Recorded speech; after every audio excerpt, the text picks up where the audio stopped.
Hello, hello. Spy Weasel back at it again on our challenge run tonight. I think that we are ready to step back into Champion Dungeons. The real deal this time. We're pretty much all done, completely done with the farmstead now. I really hope. If we ever need to reset the quests, we can always just do the Shrieker prize event we've unlocked permanently in the Weald. I remember days when the sun shone and laughter could be heard from the tavern. So I do want to get the Shieldbreaker Nightmares out of the way, and doing this quest will allow me to try to go for a Nightmare, also get extra damage for potentially taking on the Swine God next week. The only downside is that I do need Shieldbreaker for the Swine God, so doing so might actually force me to run into a Nightmare during the Swine God, which kind of sucks. Hold on a second here.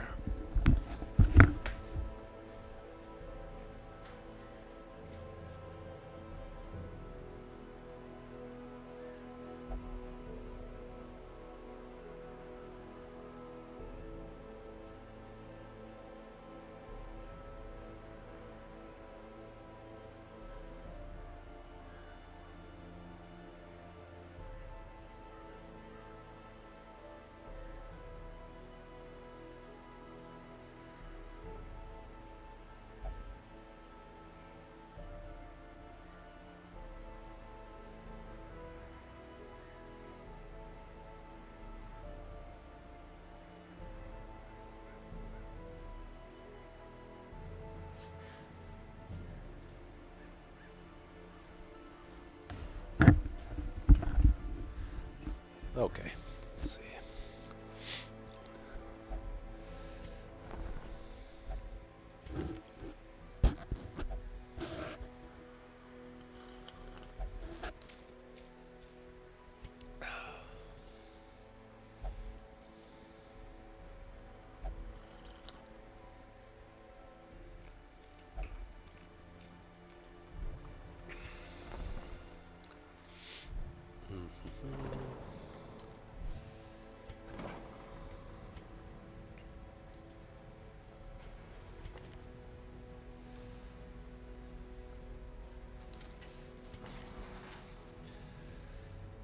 Maybe I actually have to heal God-fearing off as a cultist.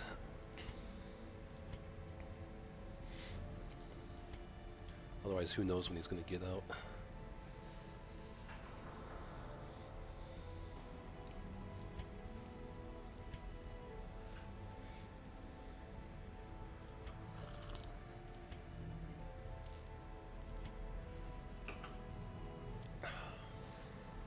So much God-fearing.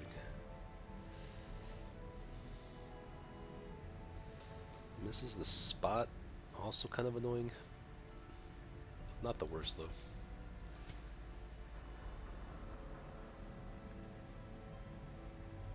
Really nothing good on her. Hot Detritus is good.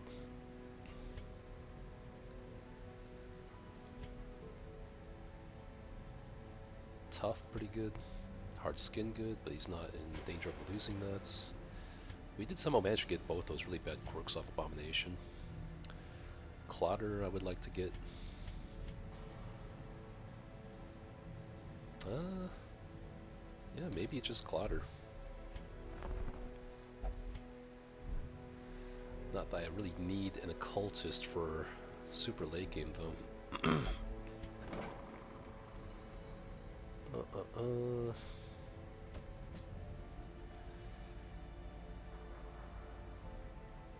Technomania though, I really would prefer not to have.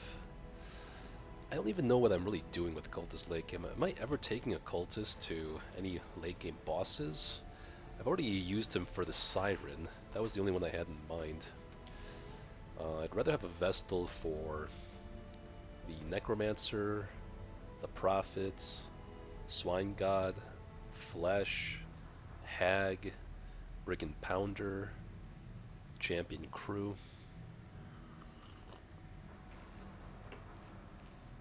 What am I really trying to do with the cultist? I know I need them for the Shrieker, that's pretty much it.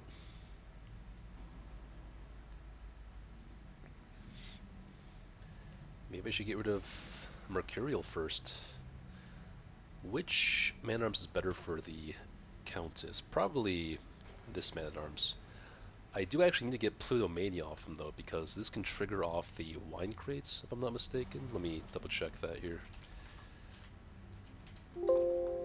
Plutomania is treasure. And I believe the wine crates are categorized as treasure for some weird reason. I don't think it makes a whole lot of sense, but that's what I remember. Barnacle crusted chests, the giant oysters, moonshine barrels is also annoying. It's actually treasure? Wow. The wine crates are... Okay, so I do want to take this man-at-arms to the Crimson Court and to the Swine God. However, Plutomania is going to prevent me from doing that, because this will even trigger on the moonshine barrels. So that means maybe I need to wait on doing the Shieldbreaker Nightmare.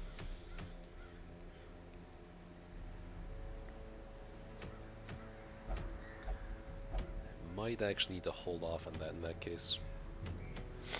But I could just get this out of the way. It is just a quest for Shieldbreaker. And maybe I do another Shieldbreaker quest here next week to get the second Nightmare. I just think it's still fair. Even if I don't end up doing the Swine God next week, it's still pretty fair to try this.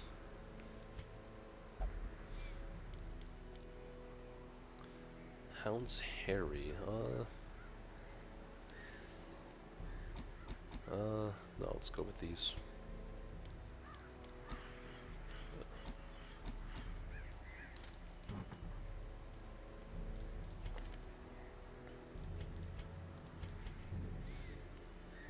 These all make sense to me. We're opting not to take the Dark Crown for some more combat advantage instead. Anything we want to sell?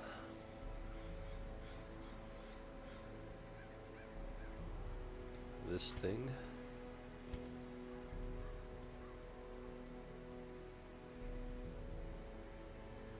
Maybe this thing? When am I ever using this? Probably never.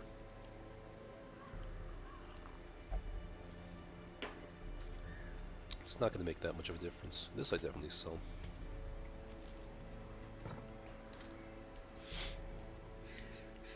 Alright, let's definitely go into the Champion Warrens this week. So, as far as quirks go then,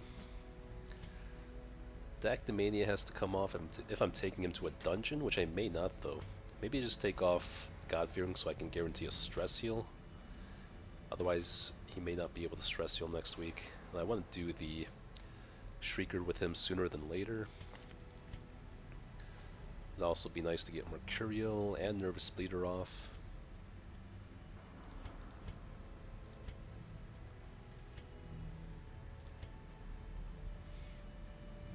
Pretty good as far as quirks on my level 5, level 6s, honestly.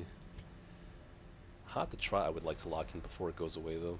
Plus Hard Skin, yeah, she might be an endgame Vestal, so yeah, let's do this.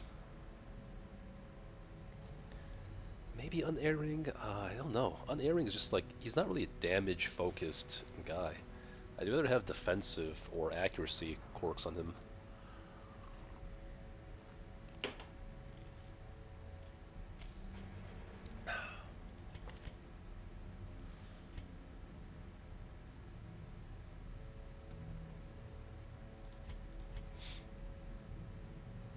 I would also like to lock in Clotter. What is the Plague Doctor's deal? Is she also fear of God? God-fearing? Where is she? No, the other one. Level 5 one. Level 6 one. She is just Unquiet Mind. Okay. Maybe I should just assume I should be able to put him in the Abbey next week. And then we can just focus on locking some of these good quirks in. Yeah, let's do that.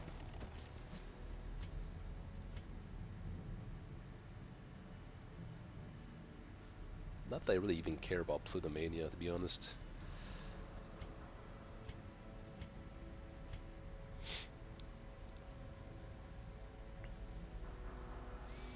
To be honest, I don't really care about Plutomania for just hallway curios.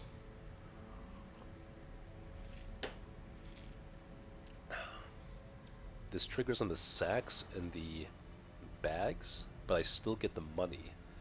So I'm not taking an Aquarian, so I don't see how this actually screws me over ever.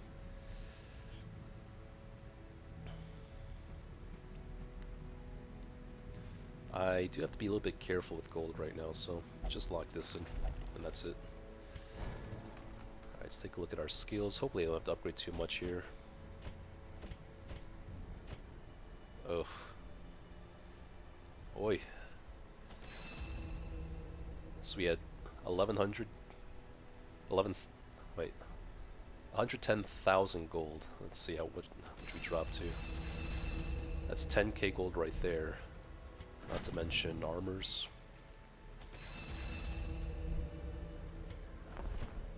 We have to get pep talk on like everybody.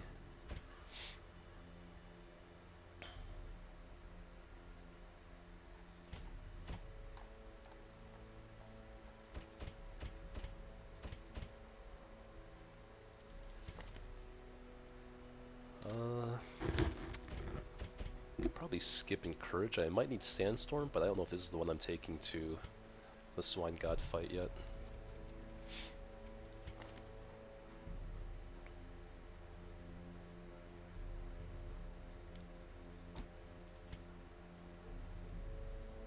Pray for pep talk.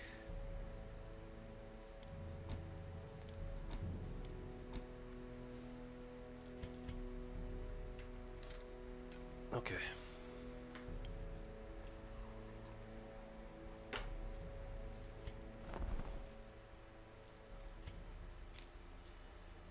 I think we're past Nomad Wagon being that useful to us.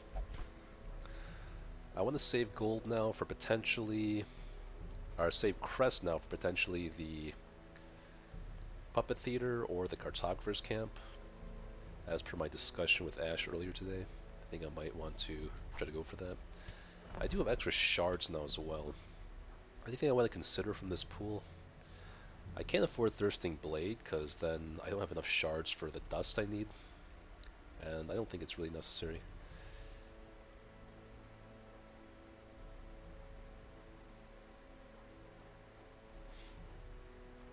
This is such a bad item, I feel like.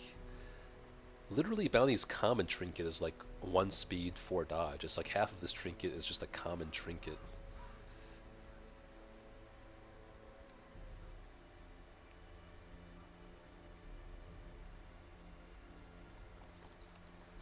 Well, nothing I want right now, at least.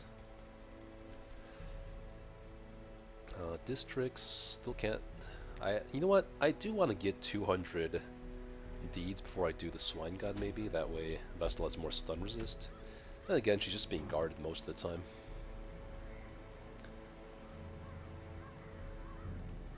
Any last things to consider selling? No.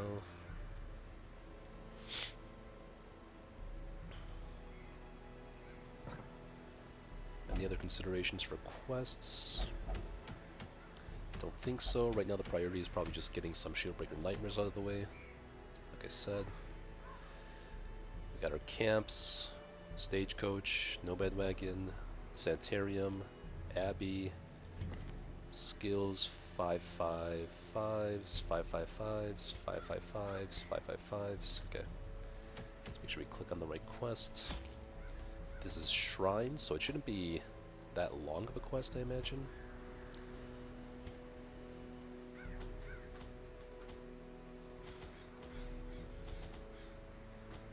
You know what? It's Champion quest. Maybe I skip the keys.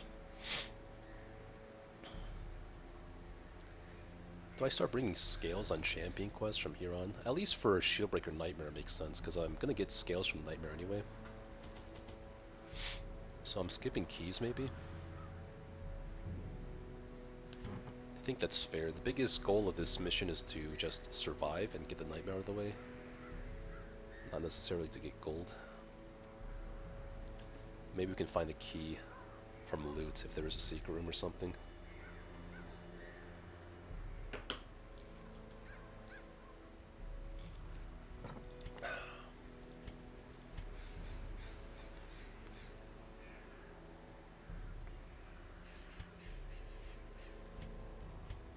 Yeah, this team makes sense to me. It's got tankiness, heal, stress heal, a lot of stuns. 200 gold, might as well bring 2 more of these. Maybe 1 more of these for some nasty debuffs from enemies. And we should be good. Alright, second champion mission of the entire campaign, I think.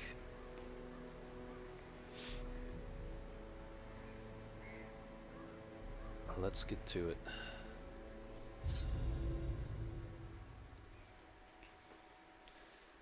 Gotta be ready for... Oh, that's right. I gotta be ready for Shambler, too. That kind of makes me want to take Hound's Harry. Maybe I'll take Hound's Harry for hallway battles, in case I run into Shambler. The swine And I'll draw take power from their Cry hard Havoc markings otherwise. and crude idols. Nice Tear scouting them to start. down. Quest location. Perfect. Another quest location. Awesome.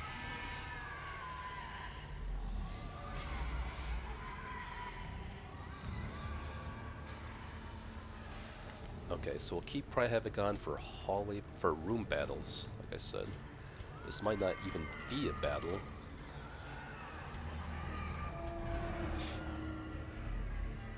Okay, cool. Sweet.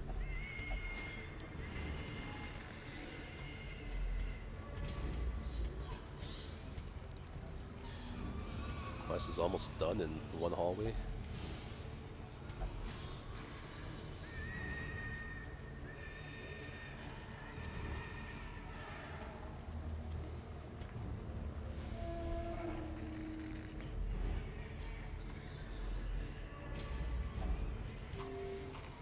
First hunger check. Such blockages are unsurprising.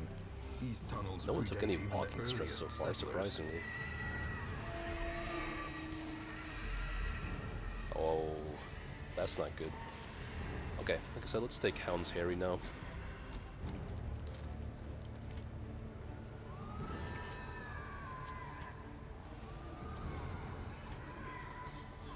Should get better scouting potential here.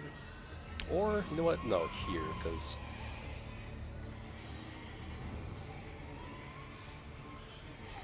This opens up 2 rooms for a normal scout. This opens up 2 rooms for a normal scout. No, this opens... Yeah, 2 rooms, 2 rooms. I'm gonna peek my head here in case it's right here. Okay, no. Map. Shambler. Okay. Wow. Grievous Okay. injury. No disease though. Palpable fear.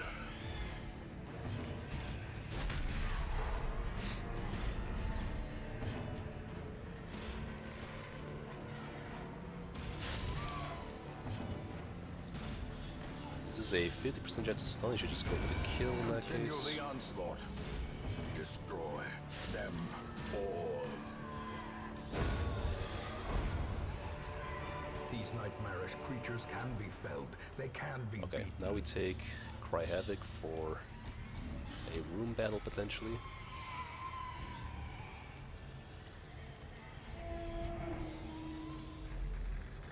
Nice. Okay, quest is done. How about that?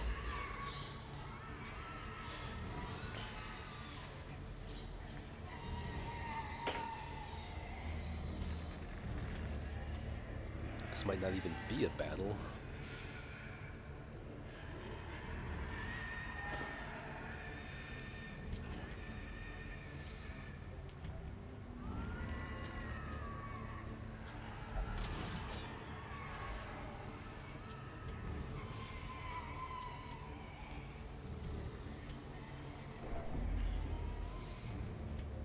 I guess we can leave the map on for a critical scout. Is it worth eating one food here? Yeah, probably. Cry Havoc for a rune battle. And then we can kind of just camp here. I could literally just camp, get the Nightmare maybe, and then bail even. Let's see.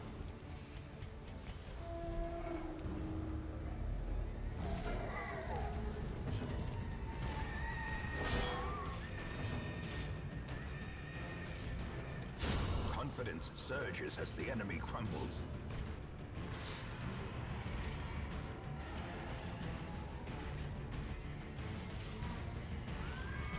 I have 150 chance here, 140 chance here. I should just take the guaranteed kind of stun in this guy. 95% chance to hit. I don't need dog treats for this. Okay. I wonder if this guy can actually Pig Sphere him to death. Let me check on the Swinetar's moveset.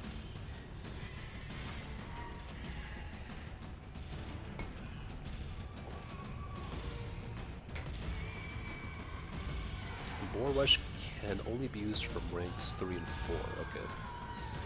But just for my own curiosity though. It does 8 to 16 damage, so a crit would bring that to 24 damage, and then Torchless, that's at least 30 damage, so if he was... No, he is in rank 3. Wait, he's occupying both ranks 2 and 3. How does that work?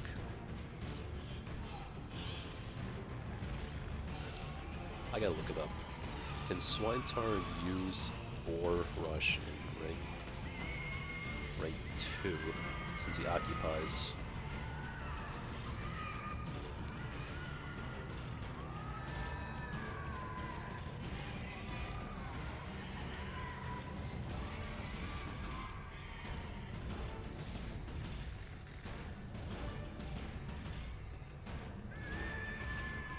He can't do crunchy. This is really confusing, guys. I guess, I'm assuming since Swinetar is occupying both ranks 2 and 3, he has access to his rank 3 moves, which includes Pig Sphere. Or no, Boar Rush. Boar Rush is the one I'm afraid of right now. I think that if he uses Boar Rush, I'm safe above the damage threshold if I heal the Houndmaster. But it's kind of iffy here. The safest play is probably just to heal Houndmaster, because the stuns on these two are not reliable. Trot retreat. Okay, idiot.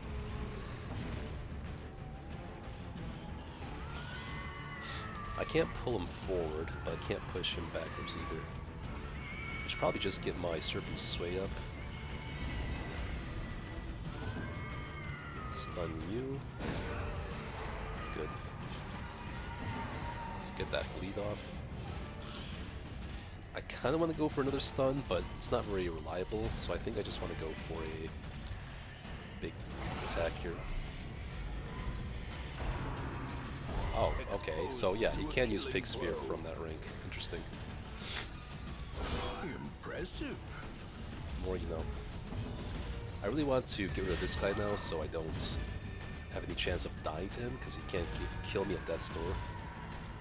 Press this advantage. Give them no quarter. Soothe. Sedated. There's really no point trying to stun this guy, I feel like.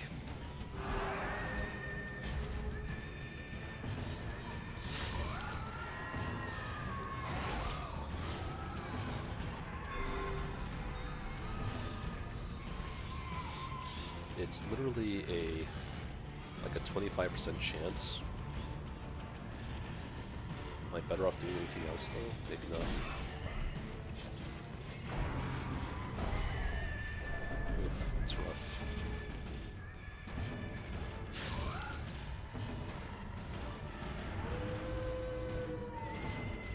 A momentary abatement.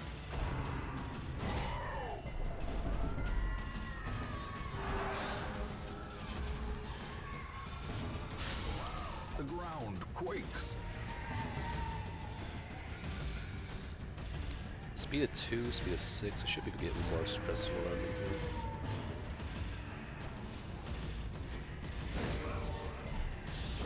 Okay. The slow death.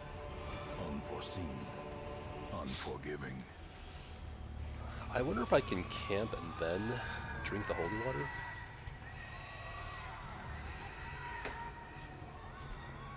Anyway, let me see what the nightmare lineup is, potentially.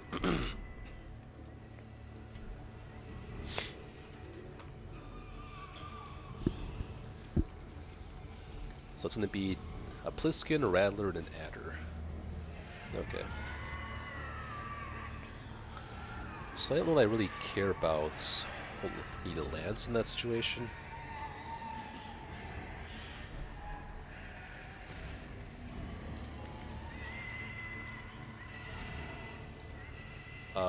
Shredding Prot could actually be good. As well as Cry Havoc and Guard Dog, I think. It's probably the best options here. Even Lick Wounds. I have 2 other healers though. Don't need Holy Lance. Just take both the heals. And this is fine. So I think camping resets any buffs. I should try to camp first and then see if I can pop the holy water in midair.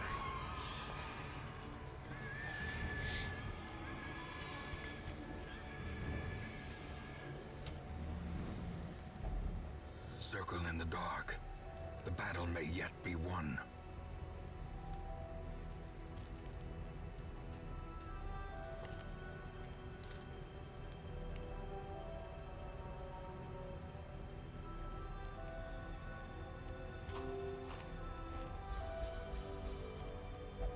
Okay, Nightmare. Perfect. Pep Talk. Can I pop this? Okay. Maybe that lasts till the Nightmare. And I can take the map off. Second Pep Talk. Third Pep Talk. I kind of want to get Snake Skin for sure.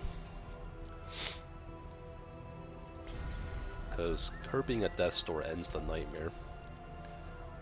Then I could Zealous Speech, or I could Pep Talk a 3rd time. Zealous Speech can shave some extra stress out, but so can Therapy Dog.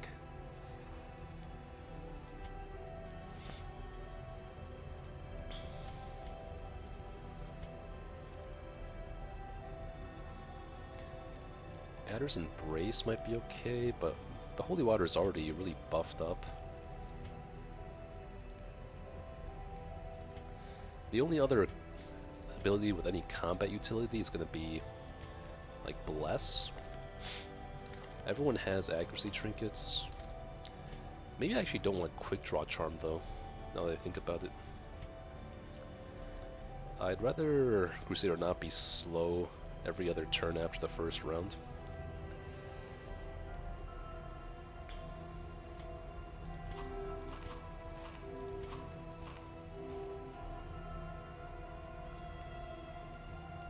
It's at 50 out of 51.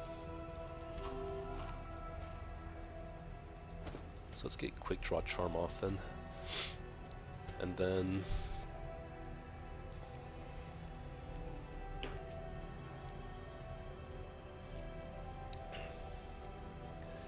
so I put 2 Pep Talks on her. Definitely need at least one more thing. Snake Eyes could potentially end the fight quicker, since these 2 will shred Prot a lot more. So another Pep Talk and then maybe Snake Eyes. Alternatively Therapy Dog and Pep Talk. Tough call. I think Snake Eyes might actually be defensive in a way because it helps me kill the snakes faster. So I have a 3rd Pep Talk here. Snake Eyes. And then we should be golden.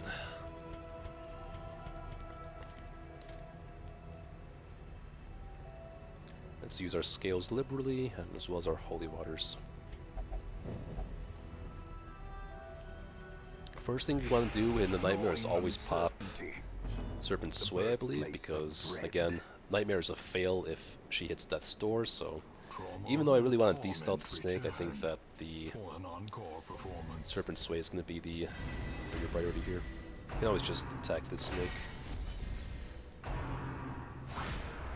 Alright, he still has the holy water, but it pierced through, unfortunately.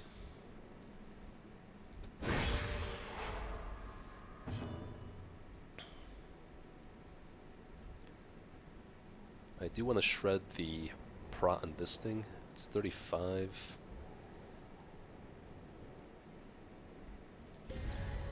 That way Crusader... Yeah, Crusader's not stunning this anyway, so he can... Yeah, I think this is good.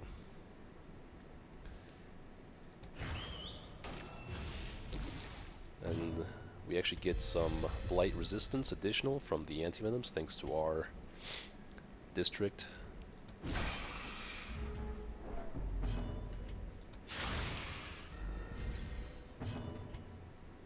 Should be able to kill this thing now.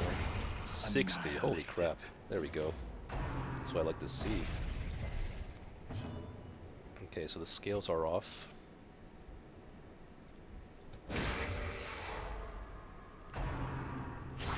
Such a terrible assault cannot be left unanswered.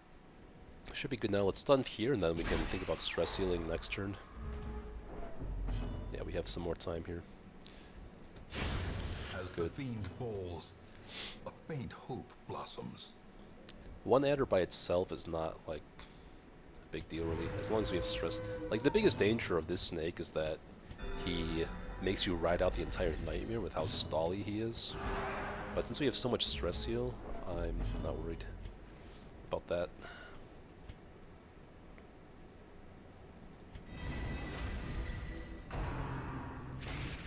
As long as he's not critting us for extra stress. I only need to pop the holy waters at this point. 16, okay, so only one round left on that, we should be safe.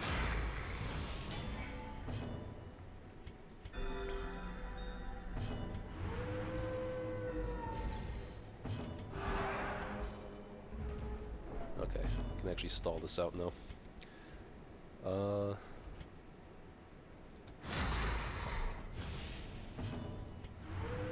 I'm glad I took Cry Havoc.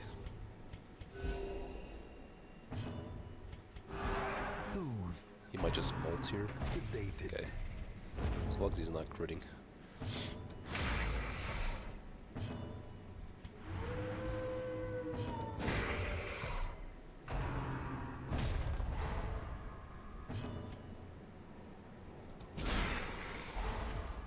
Oh, that's thanks to the armor shred. 15 to the stun. Wow. Beyond one's limits.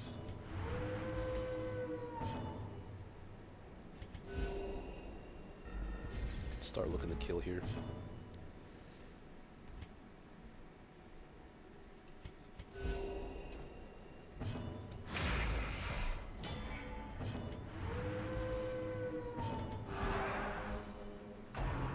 I feel like this is the only enemy you can really safely stall on during the nightmares. The other two snakes just kind of do too many crits. They're just way more threatening. Although this snake can crit for the 20s, he tends to just like stall and be easily stunned.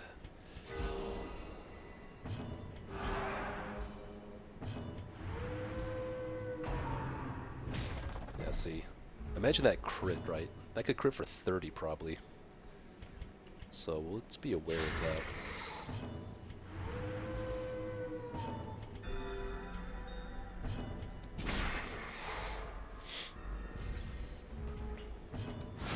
Well struck.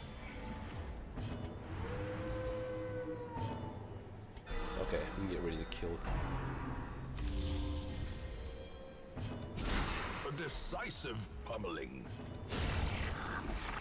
Scales, please.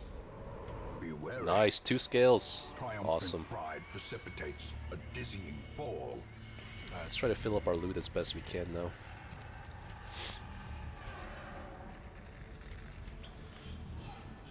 Ah, nuts. Maybe I should have... Oh, here. We have a slot. This gold. 2 food.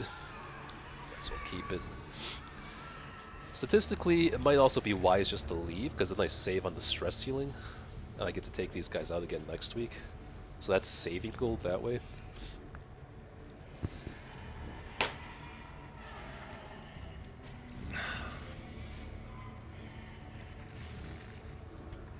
I do a lot of buffs on these guys, though. I think I could...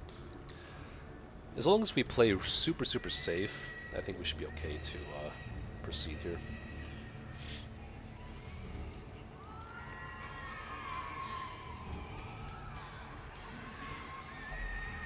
Let's not forget to take our skills back normal. If we see a Shambler, it's unfortunate, but we'll just have to take the L and run.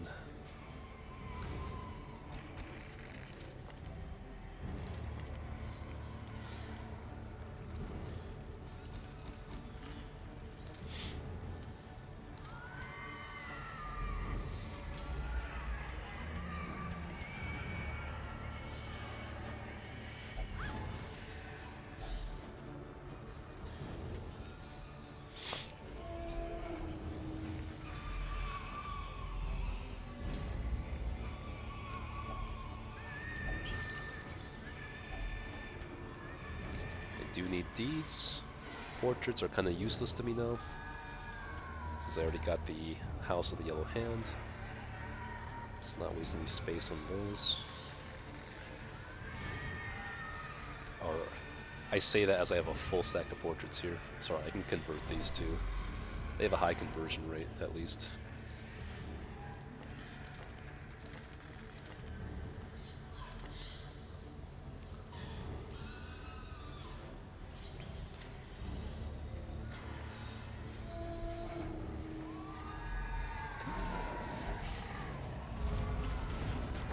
Swine Skyver.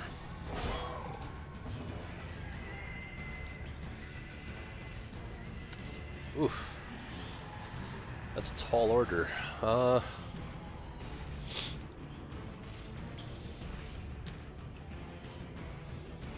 Skyver can't hit Shield Breaker. Let me double check his skill set again.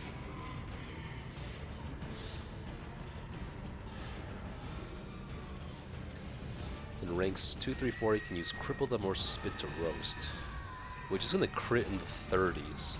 Spit to Roast probably crits me for 30 and stuns and knocks back. Shieldbreaker does have some protection, luckily, because I gave her some.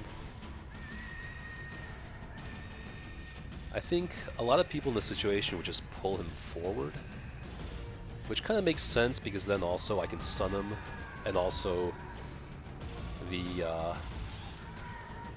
cultist is forced to use Stumbling Scratch, and then I can stun this guy with Houndmaster and stun the Swine Slayer with Vestal, and those have a good chance of landing. The only thing is I have to probably take a crit spit from this pig, and my chance of moving him is pretty high, it looks like. 140, so like an 85% chance of moving him. Farmstead went well giraffe. We had it got kind of scary because we almost lost all 4 heroes, which would have put too many bad trinkets in the loot pool, but luckily we escaped with 1, and we were able to spawn the Shrieker, so I can do the Shrieker at my leisure. Crusader not only has Quick Draw, he also has Quick Draw Charm, so he is definitely going first every single time. Okay, good. So I think I want to use the weaker stun on the Swine Slayer, and then the stronger stun from Houndmaster on the Skyver. Perfect. Everything went as planned. Okay, Inui is not the worst. Like I said, he has to use Stumbling Scratch, which doesn't bleed or do anything that good. Ooh, that's very nice. Gotta be a little bit careful about Butcher's Cut with Houndmaster there, but he did. Okay. Just handing out Inuis left and right here. This is a nasty debuff. I don't need it. Their formation Get it out of my face. Maintain the offensive. I don't think I can one-shot this piglet, so... The other risk is that I think a crit bleed from this guy could put Houndmaster in trouble. Speed is 7 here to 7 and 5. This Cultist Brawler is kind of fast, TBH. But hopefully my Shieldbreaker outspeeds this piglet.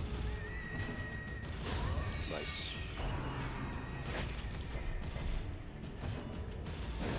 Alright, Swine Skyver down. We played it as carefully as we could and it paid off. Our plan worked out exactly as we thought it would.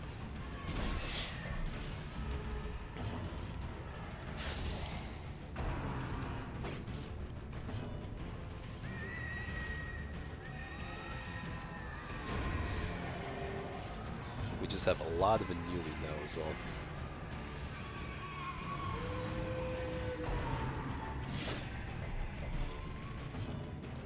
A devastating blow.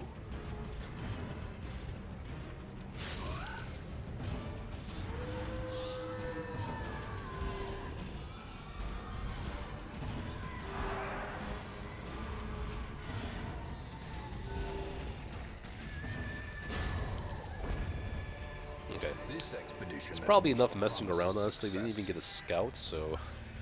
Seeing Swine Skyver kind of put the fear of God in me. I'm gonna opt to not mess around in the warrens anymore. Packs laden with loot. Spear Pig is the sole reason why this reach is dangerous. The Swine Tar? I don't think the Swine Tar is that bad. He is bad, don't get me wrong, but only in the combination with other enemies. By himself, he really can't touch you. Yeah, Skyver is contender for... yeah, I'd say I'm probably more scared of Swine Skyver than Virago. But at the same time, Virago has really nasty synergy with the fungal claws. She kind of turns them into menaces, so it's kind of hard to say. It's not cut and dry which one is more threatening in my eyes.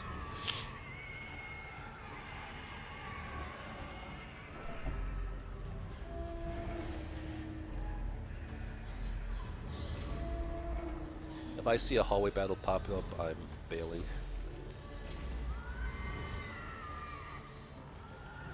I just want to keep these guys at low stress so I don't have to waste time in the Abbey.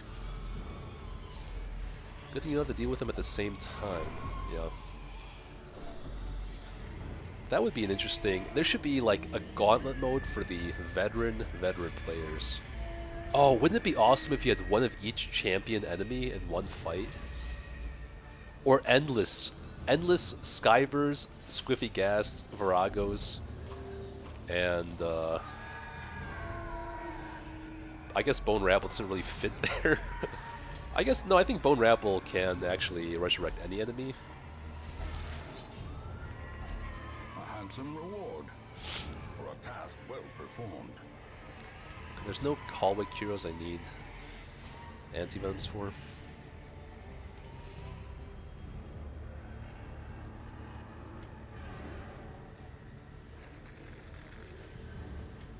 Please don't fail the 95% chance. Okay, thank you. Alright, so I can literally just run it back in the warrens next week now that I got this quest done. And maybe get the next nightmare. Okay, thank you again. Let's see what this curio is before we open that chest so we know which curio we can throw out. Okay, just a crate.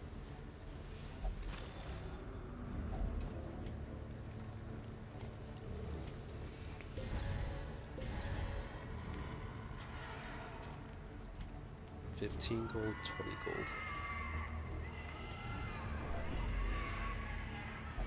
Oh, he took 16 damage for 1200 gold. If If only treasure could staunch the flow of Okay, I mean, corruption. our loot is full just from a couple fights. I do think you get more loot per fight, maybe even per curio in Champion. I'm not sure about that though.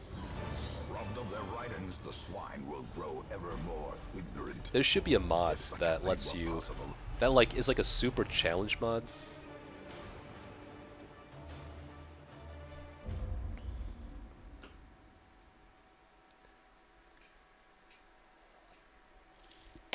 It should be like a gauntlet mode similar to Endless Harvest, except like just the hardest enemies, champion enemies.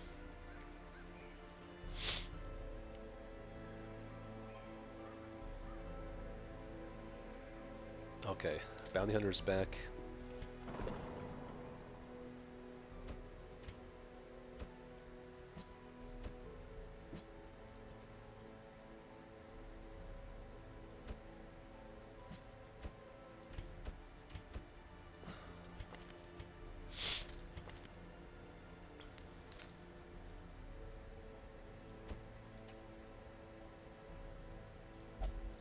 I don't know who I should put here. I do have extra Vestals, so that's making me think Bounty Hunter might be the guy to put here. I also have the option of getting Bounty Hunter to level 6 through the Endless Harvest, though that's kind of cheating, but not really. So because I have the extra damage quest, I think I want to... I'm going to try going for the Shield Breaker. Yeah, I'm going to try killing the Swine God here. Oh, but then again, Plutomania might interrupt with the Moonshine Barrel Curios, which sucks. So actually Mankind here makes sense too. Hard Noggin, let me see how what Wilbur's stun chance is, then I'll make a decision here. Swine God.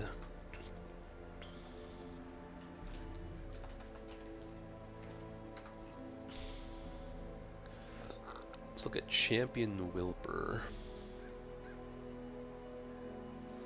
Champion Wilbur's stun chance is 140. So Man-at-Arms stun resist is 110, 100. Plus the Mirror Shield gives him to 120. I'd really rather have the Hard Noggin Man-at-Arms for this one. And even though I might get a Nightmare here, I still... and I don't have a Stress Healer, I still think that I should... Yeah, plus with Warren Scout... Yeah, this Shield Breaker is perfect for the Swine God. And we need Arbalest. I guess Arbalest will be our only form of Stress Healing, which kind of is unfortunate. And then which Vestal are we taking? The one that we just took was the best... Oh, but now she's got bad quirks. Ooh, that sucks. Otherwise, she'd be perfect for this fight. Manslayer and Hard Noggin. Maybe I take her anyway. I am going to take her anyway. -4 speed, whatever. That just means that Arbalest has a chance to release the stun from her if she does get stunned.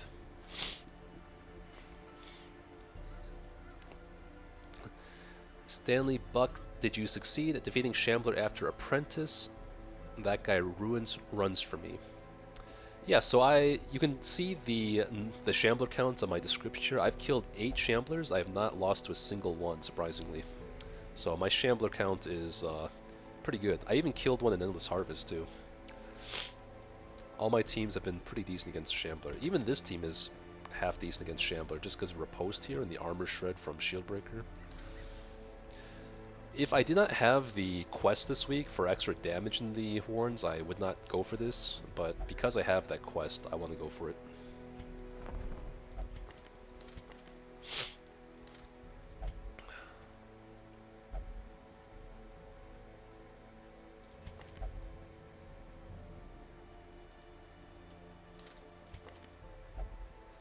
I might as well just replace my stressed mercenaries with the ones I'm getting this week. Another soul Even though I'm not sure I'm ever battered going and to go back to broken, the farmstead. cast aside like a spent torch.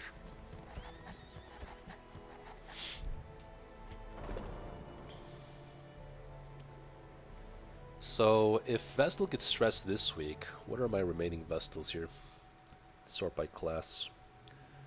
We have one Vestal here, one Vestal here.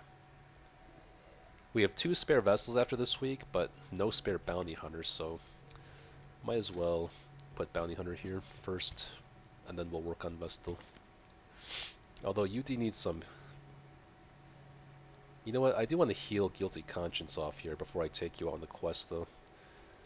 So maybe it's the Vestal first.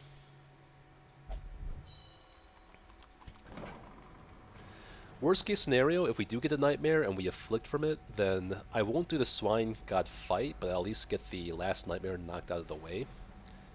If I survive, hopefully, which I should be able to. So this week I just said I'm going to take Bounty Hunter, Guilty Conscience. I don't need to lock anything in because he still has room for other quirks. And then Flagellant actually has some quirks I want to get rid of. Both these quirks are not great, but let's check out Man-at-Arms. These are fine too, especially because if I'm not taking this Man-at-Arms to the Countess, I don't really care about Phengophobia. But then again, which Man-at-Arms am I taking to the final boss? Probably the Resilient Early Riser one. Okay, so again, I wouldn't care about Phengophobia. Hyromania, he just got Hyromania. I don't really want that on him. Didn't we have more diseases in our team just now, besides Vestal? Houndmaster got diseased, right? Where is he? Inui? Might as well get rid of that.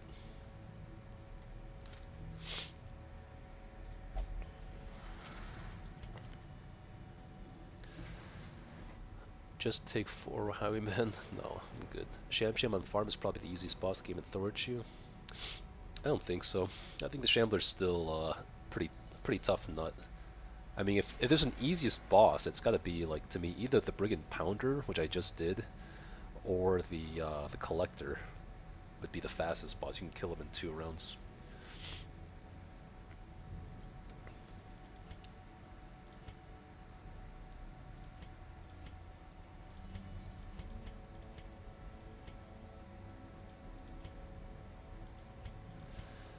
Yeah, so it could be Hyromania here.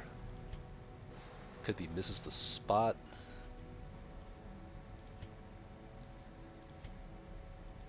Could be a Risk Taker.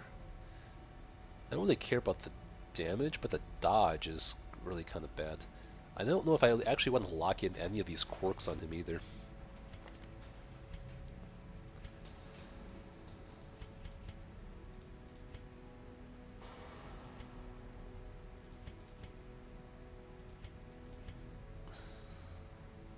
Alright, let's just get rid of Risk Taker. I don't want minus dodge in my Flagellant. He already has very low dodge to begin with. The damage is not where... Eldritch Hater is actually not bad though, especially I'm going to be taking them mostly in the Wield maybe. I don't know where I'm going to level up to level 6 so far. It could just be the Warrens too, in which case Eldritch Hater is not that great. The plus damage doesn't really even benefit him, it's mostly the minus stress. Although Punish does do a fair bit of damage. There's no damage penalty on this.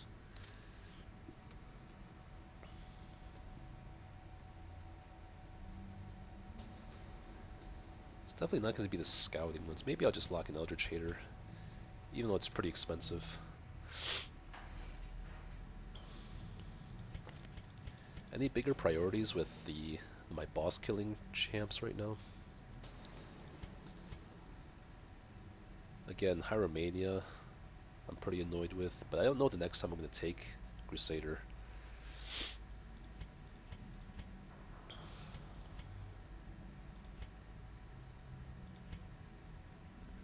Mercurial, not that big a deal. Misses the Spot, kind of annoying.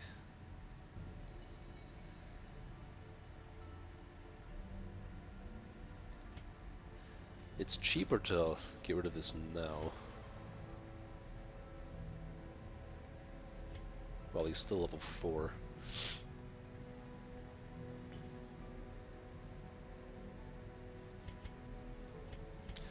I don't think I have enough gold to spend 1/10 of my gold locking this in, when it's not going to be that impactful.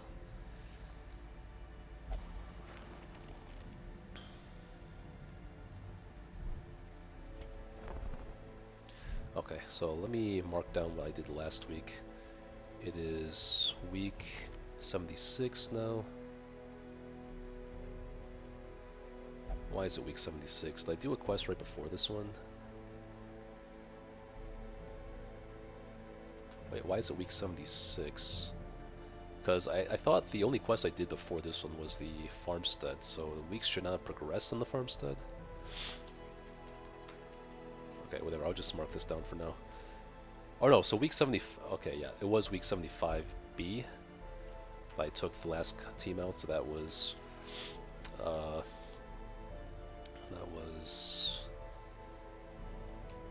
Crusader, Vestal, Houndmaster, Shieldbreaker, Warrants, Champion, Medium.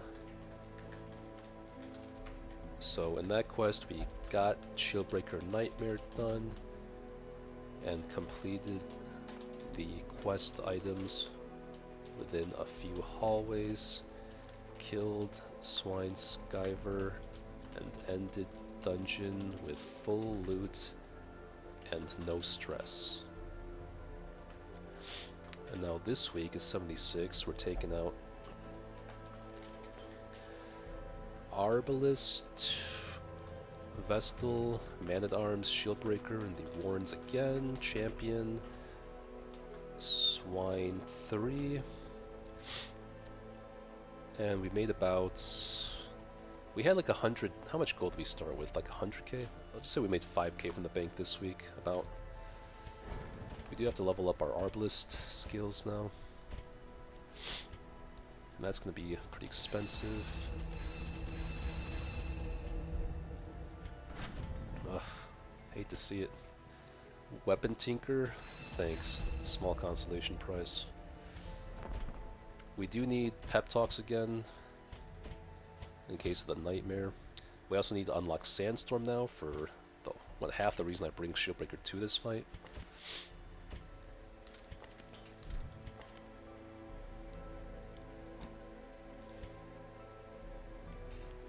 We're taking Retribution during hallway battles in case of the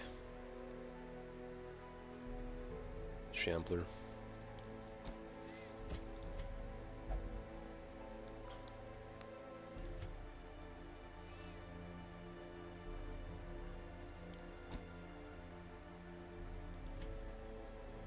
It does suck that she has both these quirks though.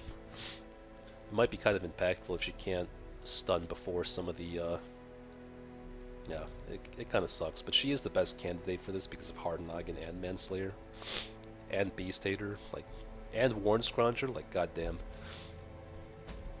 That's just a shame about the diseases all. What trinket did we give as a reward last week? The Martyr's Seal? Okay, I need 2 of those. Okay, so put the map on who? Man-at-Arms is always getting Mirror Shield, so this gets him a total of 135 Sun Resist. I think Wilbur does 140. So unless Wilbur crits, it's only a 5% chance of getting stunned, which is pretty safe in my opinion. Unless I get egregiously unlucky. Have you ever played some of the massive mods? I've only ever played with... Besides the mods I have on now, I've only played with cosmetic skin mods, so no. I'm really more focused on the base game, and the difficulty and the challenge of the base game is the fun of the game for me. After I complete this final challenge, then I'll start playing around with like Black Reliquary, I think. We need a little bit of accuracy on Man-at-Arms, but not something that lowers dodge, like Focus Ring, and not something that increases stress, like Moon Ring. Spectral Spirits Up we are going to have to leave alone as well, because this is a chance of hitting Wilbur instead, which would be awful for us. Maybe she's got to take the Surgical Gloves then. Or the Focus Ring, honestly. She could take the Dark Crown. I think Vestal can take the Moon Cloak, and we put the map on Arbalist. But what are we actually taking on her? Like Musket Ball?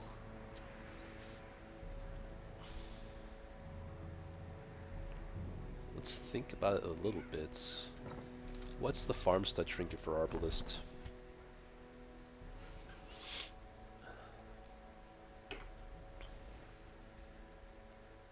This is expensive as shit, what the hell? It's pretty good, but 20% damage, 7% crit compared to what does my current item give? 8% crit, 10% damage. Yeah, the other one is slightly better, but I don't even have enough shards if I wanted it.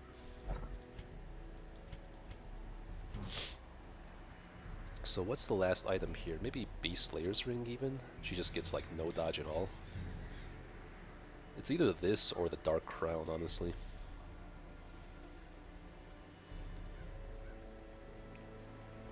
Since I don't have any stress heals on this team, if I do run into a Nightmare, I think Dark Crown will actually be a little bit impactful. It may be kind of dumb for this. I think that because I'm getting plus % damage this week, the damage stacks on top of each other, right? So I gotta look it up. Like, does 15% more damage on Beast stack on top of the 15% damage I'm also getting from the quest?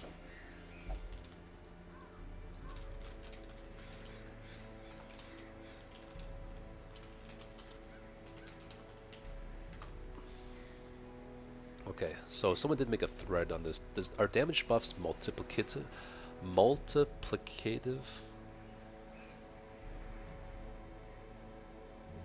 They used to be additive, and now someone knows that they're multiplicative for DD2.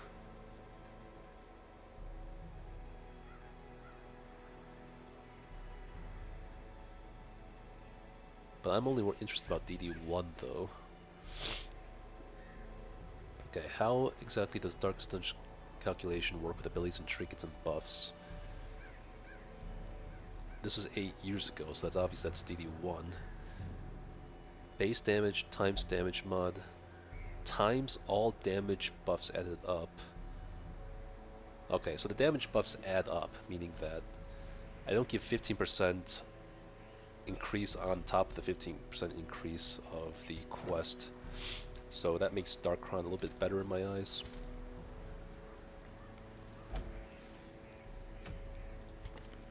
Okay, I think we're about ready here.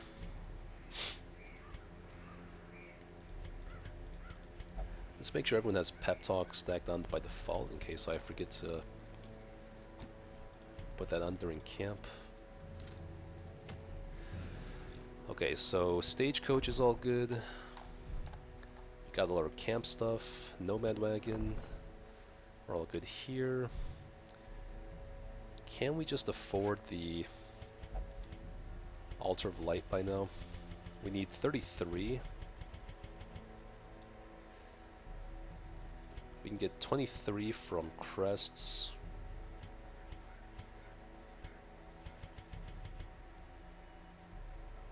$12 from busts. 23 plus 12, 35. So yeah, we could do it. Yeah, might as well. What the hell?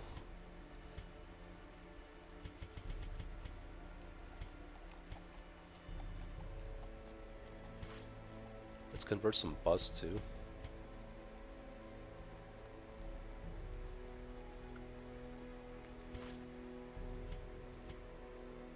Maybe even some shards. Shards are very expensive to convert. I think I'm more comfortable with just crest here. So we need 17 now.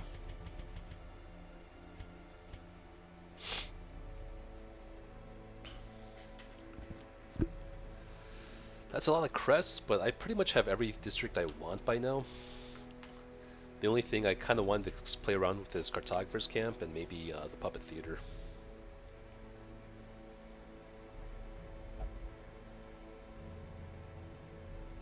I'll do this for now. Okay, I think this is a really smart idea to get this before. The plus stun resist is what really counts here for the Vestal. And plus healing skills is not bad either. Alright, so we built the Altar of Light this week. I'll make a note of that as well.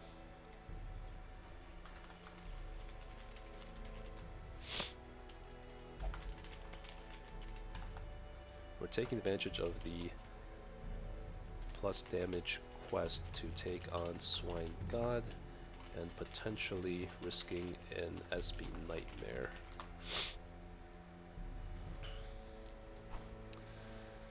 Okay, it's do or die time. Am I really taking Musket Ball though? That's the other thing I was considering. It's not going to be Medic Screeves at this point. Beast Slayer's Ring, not as good as Musket Ball.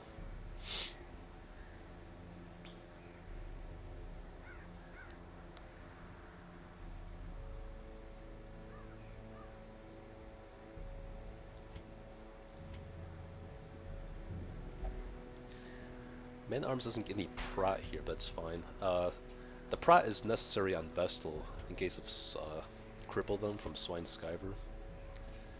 It's a real shame I can't take Spec. If this didn't have the random attack chance, I would take it, but just having Swine God do a free cleave attack on me is just really not appealing to think about. Anything I can sell? Not really. Alright, let's play smart, let's play carefully. We should be able to get it done. I'll take an extra shovel because I'm not going to bring keys probably.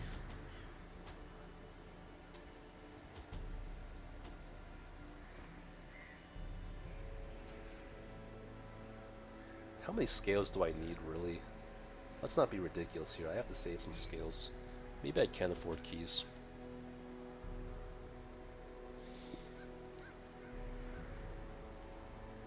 In which case, one less shovel. I've never needed more than 2 shovels on a Warren's quest. I don't think I need to start now.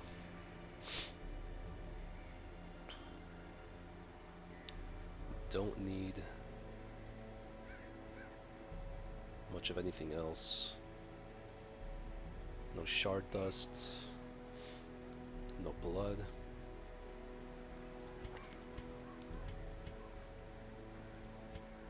Maybe 1 torch to potentially cure off something bad.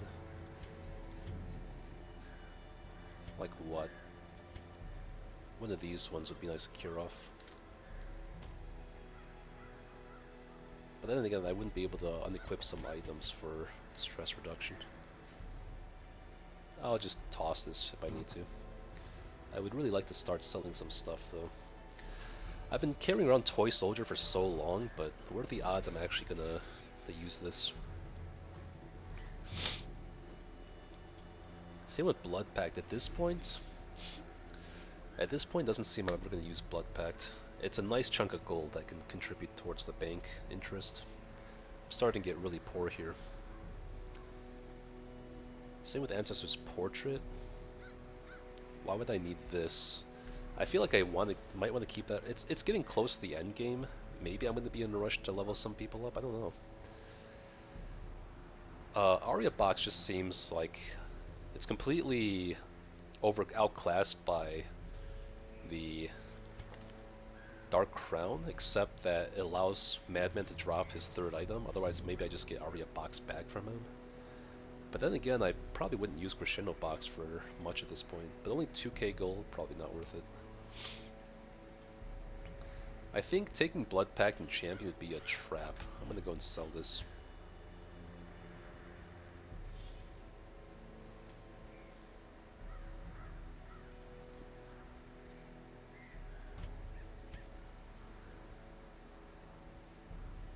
I don't even really need 3 moon rings.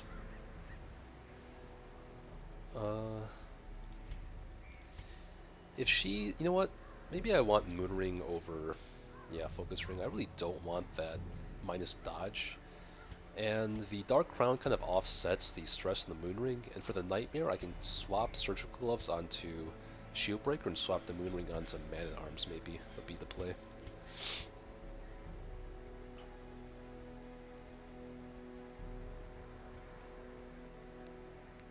Thank you very much, Coco. First time chatter. Welcome to the stream.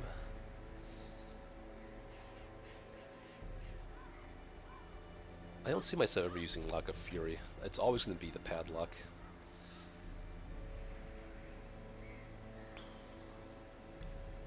This is probably just a trap at this point. When am I ever going to use this? If I get the bonus? If I get the bonus, if I do get the other Man-at-Arms trinket, I might actually be tempted to using this for some of the bosses, like the Hag and the crew. So maybe I will hold on to that one. Do I need both the Cleansing Crystal and the Garlic? Cleansing Crystal can be better against some bosses, for some characters like the Vestal that don't have any of these debuffs. Bright Tambourine, probably don't need it, but it's not much gold. Yeah, I'm probably good here.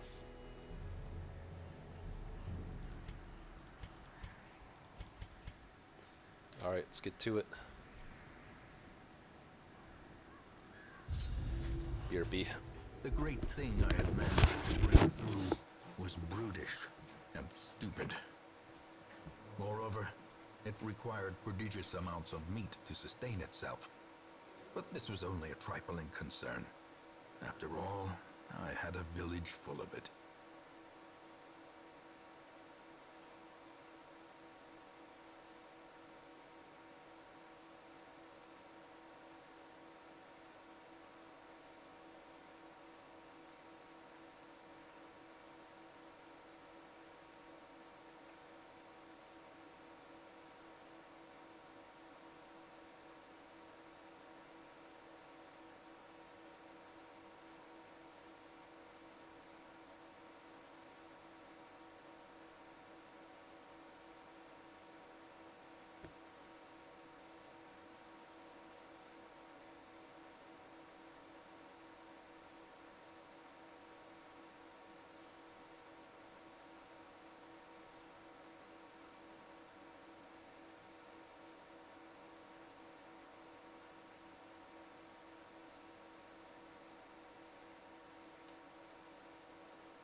Okay, guys, this time. Oh, where's my water?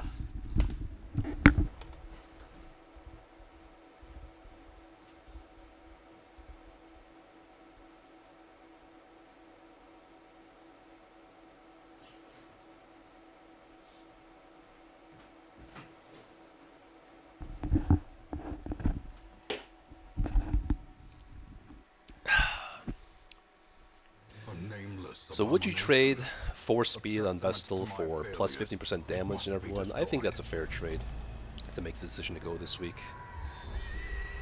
Perfect. Oh my god, guys. What'd I say? Bring the torch just in case of this curio, and it happens to show up in the hallway we poke our heads into just in case we wanted to see. Now that's something. I could get rid of the Plutomania, which will prevent Man-at-Arms from interacting with... You know what? Both the wine curios in the warrants here on this quest, and for the Crimson Court, the wine crates in the future. So even though she has more expensive quirks to get off, I think this actually makes the most sense. This is one of the reasons I was kind of hesitant on this Man-at-Arms, specifically for this quirk, because it would prevent us from interacting with the very powerful moonshine barrels.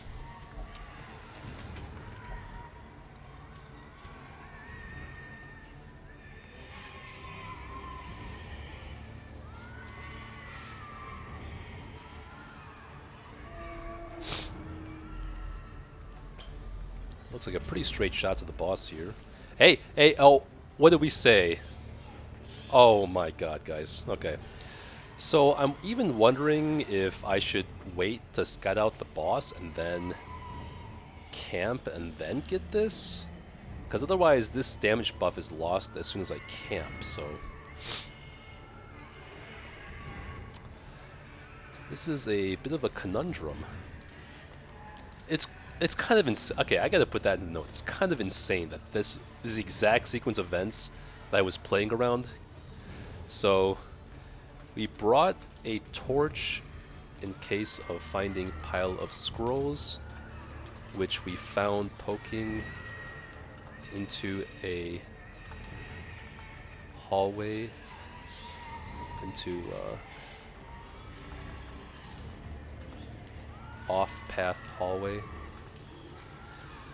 Cured Pluto Mania off Man at Arms right before seeing a moonshine barrel.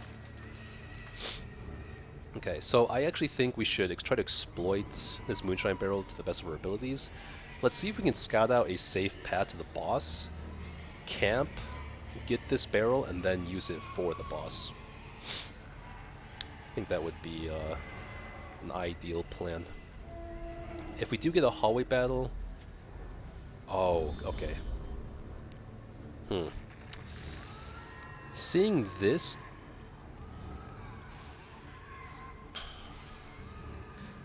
I do have a pretty straight shot to the boss here, so maybe I do this hallway battle, I camp here, then I backtrack for the moonshine barrel, and then I do the boss.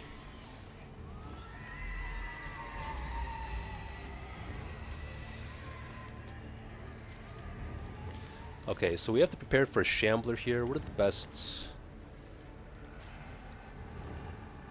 skills for shambler?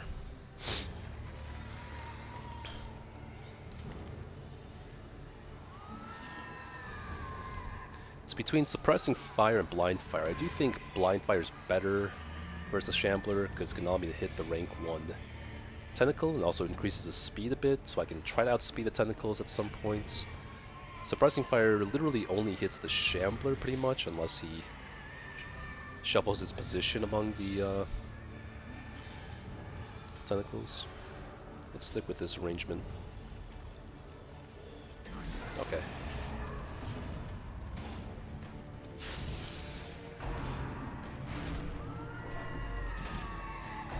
Not the worst. Okay, that's to a killing blow. Unfortunate.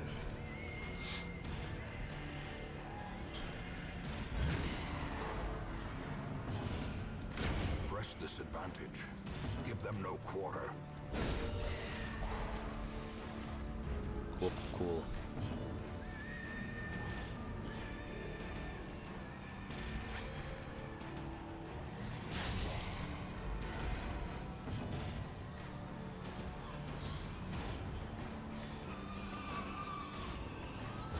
Confidence surges as the enemy crumbles. Let's try to heal a little bit of the stress off our team. 3s?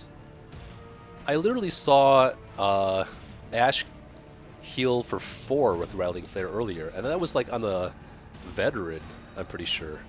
Am I crazy, or did he stress heal for more than me on a veteran Arbalist? Must be something I'm missing here. Something very strange is going on.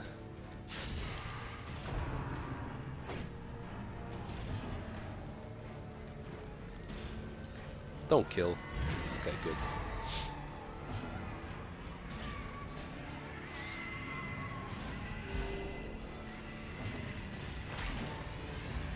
He must have had a quirk or like an ancestral scroll or something, man. Just does not make sense. Broken. Maintain the offensive.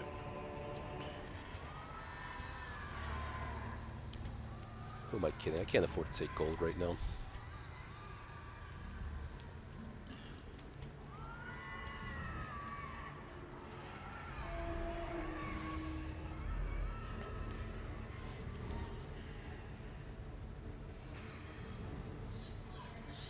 Let's see what the scouting shows us.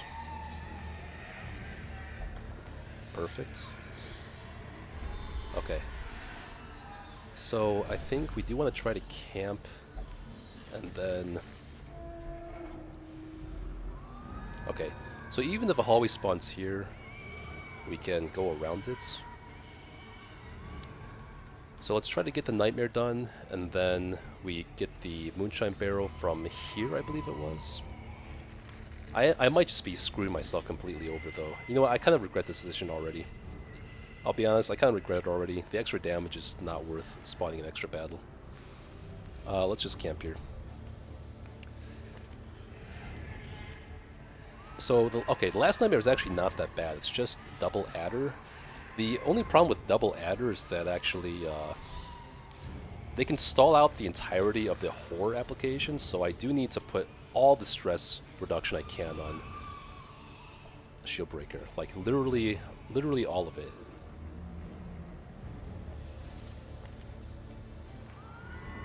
Maybe even pray for that extra -5. Oh, no, it doesn't give us... Maybe even chant. -10% stress, okay.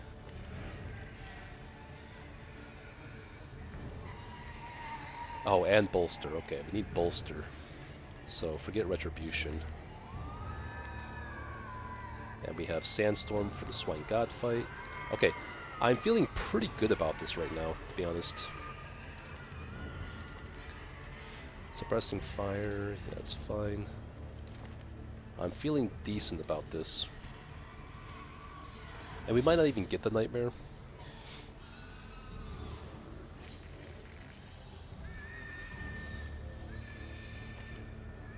We don't actually need puncture because the snakes are not going to guard each other, but this can be used to stall a little bit longer. Which I don't know I'm actually going to want to stall at all in this. A moment of respite. A chance to steel oneself Okay, against not bad. I actually want this. I'm prepared for this. I did prepare for it exactly with the Dark Crown. Might as well get it out of the way now that we have a straight shot to the boss. We don't care too much about the other buffs as much. Like, the Swine God should not be that difficult even without like tactics and stuff. Gonna dump all the pep talks onto her. Do we have room for tactics even?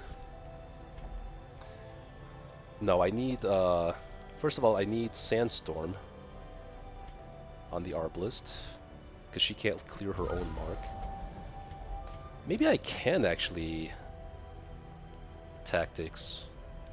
Yeah, because I have the Dark Crown and I'm going to have Bolster up, I think I should be able to afford using tactics.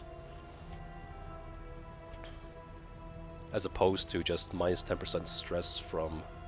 Oh, I didn't even use this. Okay. I don't even have a choice in that, so...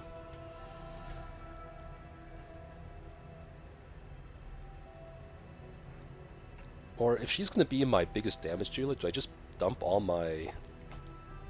Do I just go all in her accuracy and speed? I think the dodge is going to be handy. Plus the crit under hers. 5% crit is not worse than 10 accuracy necessarily. Let's just remember to swap the stress trinket off her, stick it on mana arms instead, take the map off, and we're chilling. Might as well pop the holy waters early.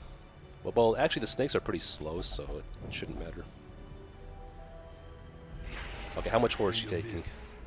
9? 5 rounds of 9 horror, that's nothing. Okay. We're good. She does need to get this up, though.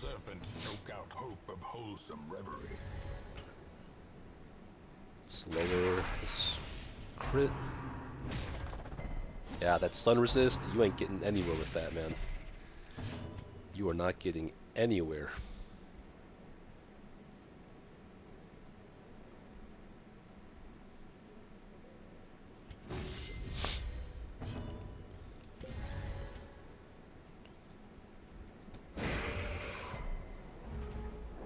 Six stress.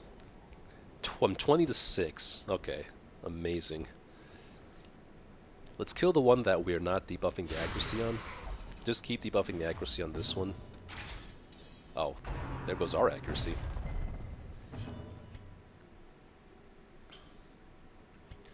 Might as well protect Vestal, I think.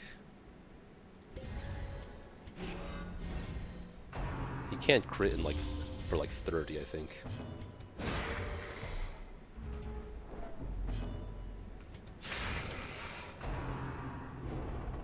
Nice.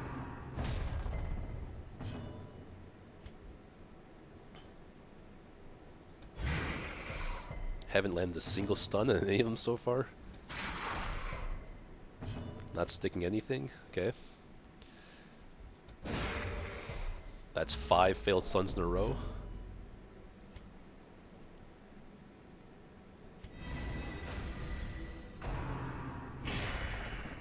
See? That could have crit in the 30s if I didn't have Protect Me up. Let's continue guarding then. We're gonna ride out this nightmare completely.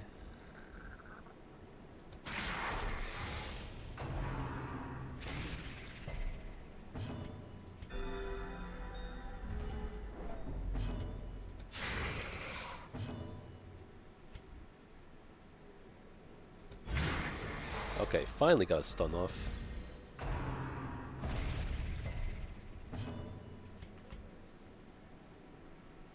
Let's see if we can kill this one. Masterfully Nice. executed.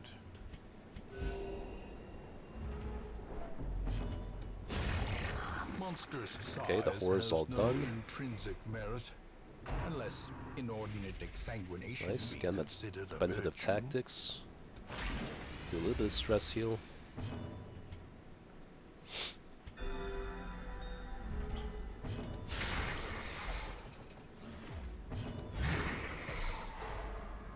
Sucks that our stress healer only does a small chance of -3 stress to everyone. I don't think I'm gonna stall that long because of that fact. She can only heal 6 stress at a time, at most.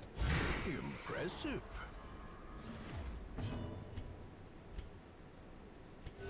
The wounds of war can be healed, but never hidden.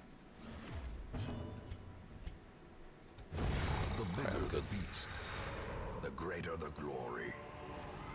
Okay, we got a fair amount of skill. We got 2 scales from the last 2 nightmares, so that gives us a fair amount of scales. What do I need now? I'm done with deeds, I'm done with portraits, so just gold, I guess.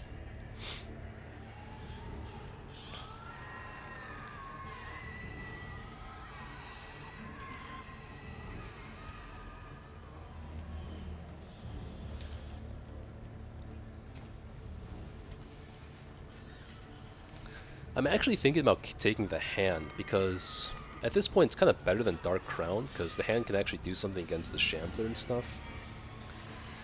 So, maybe I drop the Laudanums here.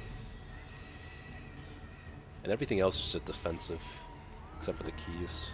And the shovels I don't really need anymore. But I don't need these either, so it's kind of awkward. Maybe I could try building towards the Athenaeum or something like that. Let's get help towards that.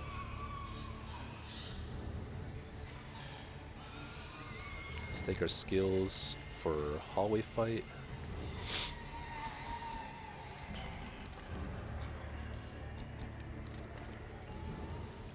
Hopefully we don't spawn battle here. Okay, good. So we can swap this here for now. Swap this here. For trap disarm.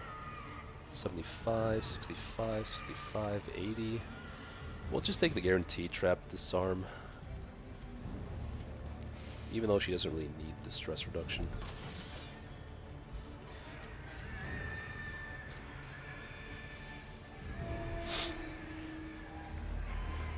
Athenium? That makes sense. That just sounds right. What did I say, like Athenaeum or something?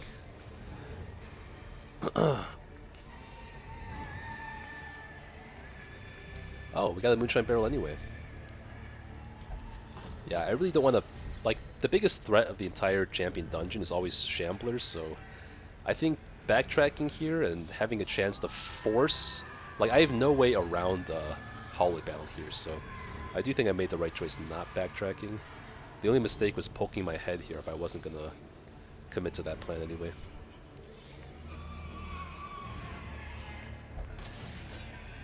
Okay, let's actually put the Moonring back on Shieldbreaker here. And you know what can Man-at-Arms take? You know, he doesn't need accuracy anymore. He's just guarding every turn. So Shieldbreaker can take both damage items. She's the only source of damage, really. Musket Ball, Dark Crown, sure. Map, though? No, we don't need the map. Is the thing. I guess we're good on anti-venoms, so we just drop some of these. And then you can take the map off him. And yeah, we're kind of just chilling here. We don't need any second trinket on him. None of these other ones will really help. So in this case, we don't need suppressing fire, just these 4. These are fine. Don't need retribution, we just take bolster.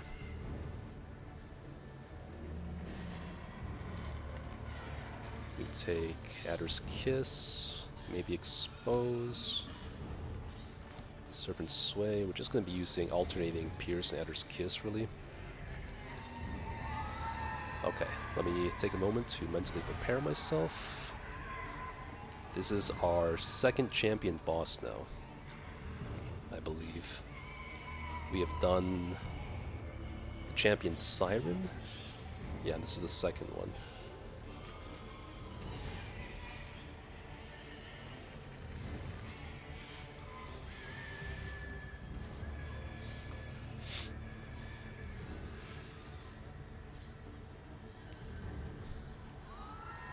Maybe let me update my notes too. So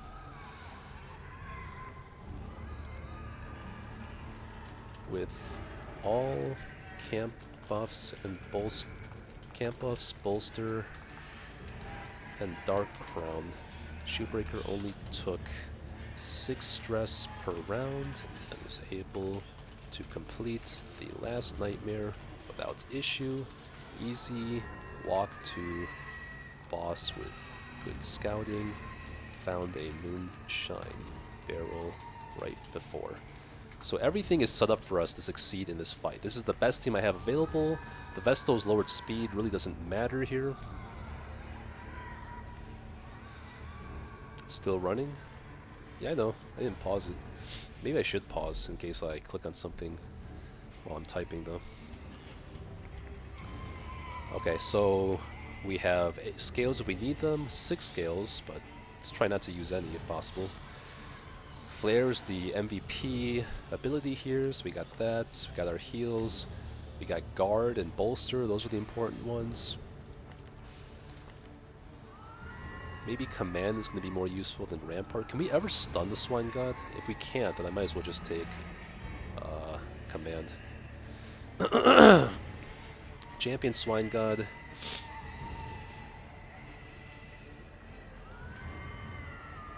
Has stun resist of 145, so I can never stun him, so there's no point in taking that move.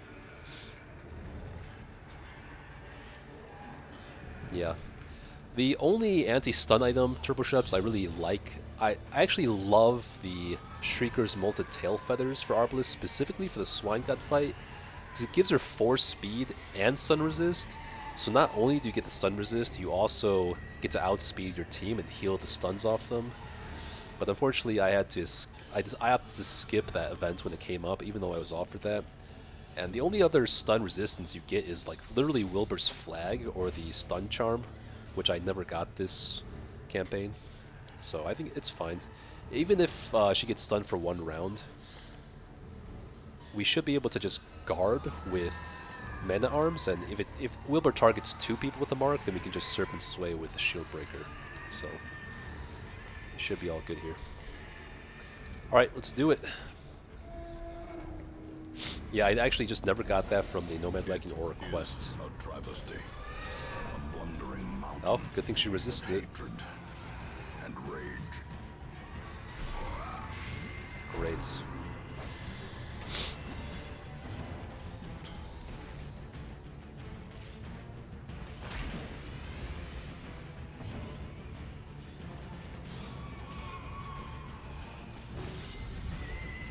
The blood quickens.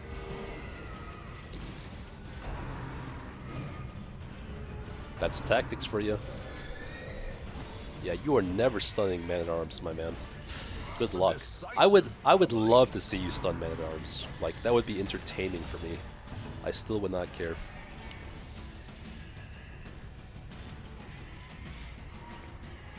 There may be an argument to guard Arbalest instead of Vestal because of the stun thing, because Vestal actually has stun resist, and she has Mooncloak, so why don't we try guarding Arbalest to protect her from Wilbur's stun. Vestal should be able to tank a crit with the Mooncloak, in my opinion.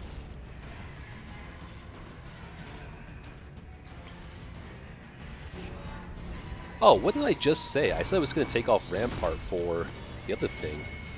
Am I stupid? I have, like, such short-term memory. Oh, well. I was probably never going to use it anyway. So Arbalest actually did not even outspeed the Swine King. Wait a second. What just happened? He went first? Okay, that's kind of cringe. I guess I just sniper shot then, since even if I mark, next time I'm just clearing marks anyway. This is why I like a little bit of speed on Arbalest. Because that could have been bad if he crit here. Not that bad, but still. Yeah, you are not stunning, my guy. Well, you do have a 5% chance, maybe 15 with 25% chance with crit, but still, I have safeguards on safeguards.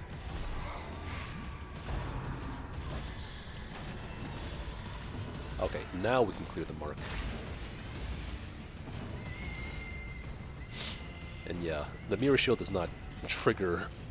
I don't believe Riposte or the Mirror Shield trigger Swine God's Rage.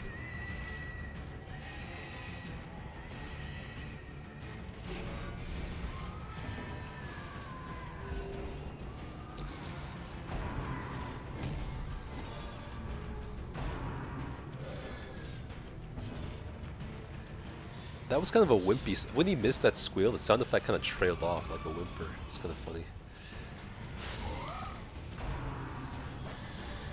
He's not critting either, which is nice. It's greatly appreciated. I think because she's marked here, I'm scared that Swine King is going to go before Arbalest again. And if he does crit her to Death's Door, then there's a chance that guarding her might prevent Wilbur from death blowing her on the next round.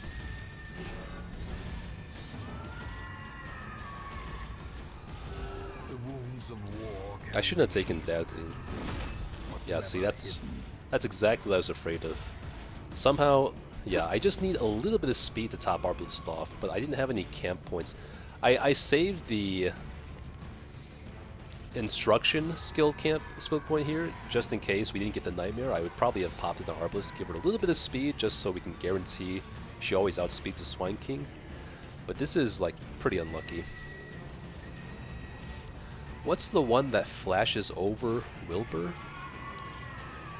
Oh, the Rattling Flare ability. It clears marks on our heroes, which is what makes Arbalest so powerful in this fight.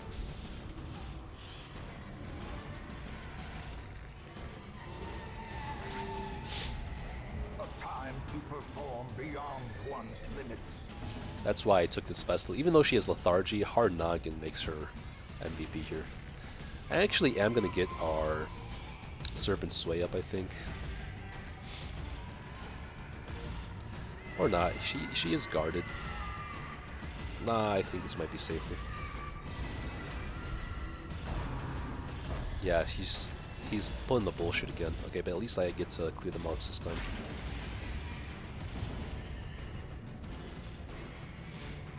Man-Arms is pretty good on his health. Now we can guard someone else.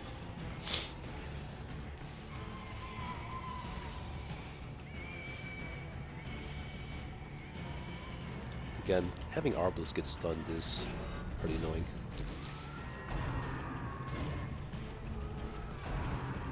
Yeah, see? Exactly what I was trying to prevent. Okay, the plans are working out today. Ooh, big crit, 25 bleed, blight. We get to clear the mark. Again, let's defend the Arbalest. Well, you know what? Shieldbreaker's HP is so low that a random crit from him could actually kill her at this point. Even though No, even if he crits, I still just heal her up. I'm still gonna do this for now.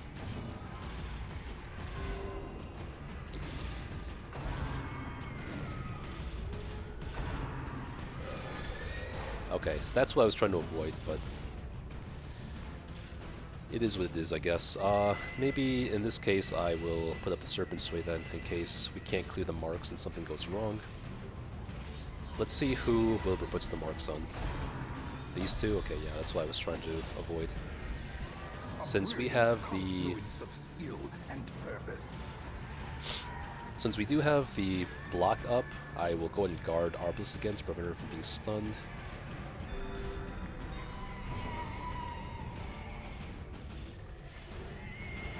I think that's the last Serpent's Way we get to, so we kind of have to try finishing the fight now. Oh, please no. Okay, great. I guess the odds of him stunning any of our guys is not extremely likely. Well struck.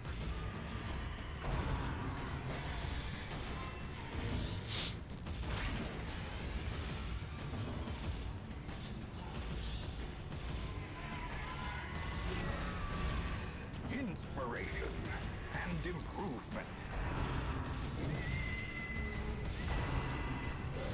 Such a terrible assault cannot be left unanswered. So the only time... Wilbur's only stunned our team member once this entire fight. It's kind of crazy. How many rats will it take to gnaw through a ton of putrid flesh? No one is buying your bullshit, Wilbur. Get out of our face.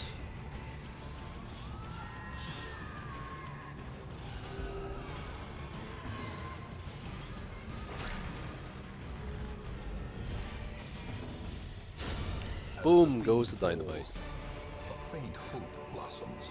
Yeah. Man-at-Arms. I just love this team. It's true that we lack stress healing walking to the dungeon, but as long as you can make it to the boss, this team should make things very, very easy.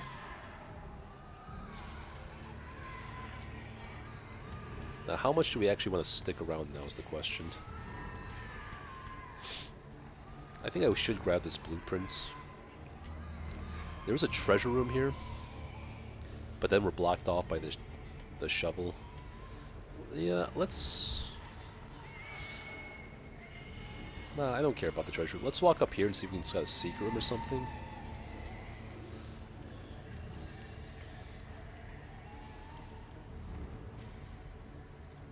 I do want the blueprint, though. Let's try to avoid fights, so we just won't take the antivenoms here.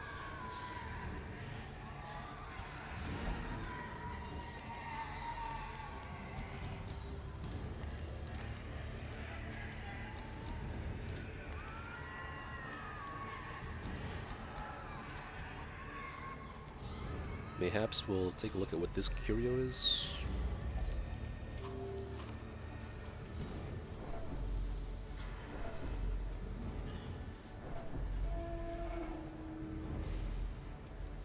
Oh, is that true slime? I think you're the one that's always dropping this Lovecraft lore. That's really cool.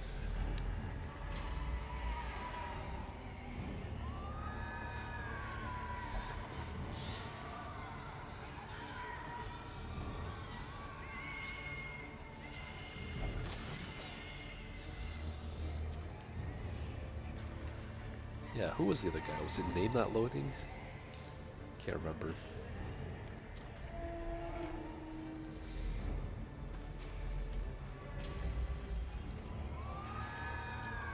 I've only read a handful of short stories and a couple of movies.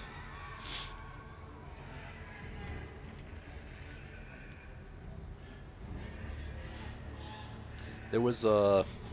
I had to stop reading the book I bought, the compilation I bought, when I hit like this story that was just kind of like so boring to me. It was kind of like about this lady that kind of falls asleep reading like a poetry magazine or something, and like she's visited by Apollo or something. It's very poetry heavy. It's not like really interesting. I just couldn't like slog through it. And I hate the idea of skipping stories too, so bad excuse, but no, I just stopped for now. I'll probably start reading again after I finish this challenge. Packs laden with loot are often low on supplies.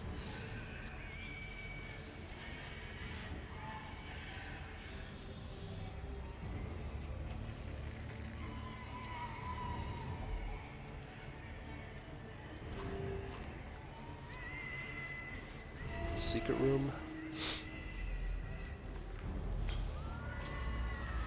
I considered retiring my Arbalist after the Swine God fight, but I have seen some comps that Ash and Matjack play around with for like DD3. I could use Arbalist. Oh, actually, I just saw Ash use a really good, effective-looking team against the Hag today that included the Arbalist, so I might have to rethink things. I think that's it on Holy Water Curios, if I'm being honest. I don't recall seeing any others.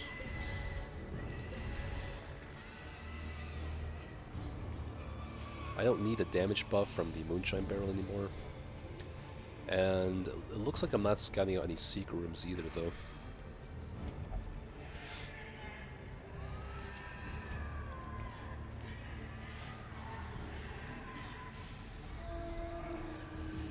I think skipping lame stories is fine. It's not like they were all published together. It's a compilation.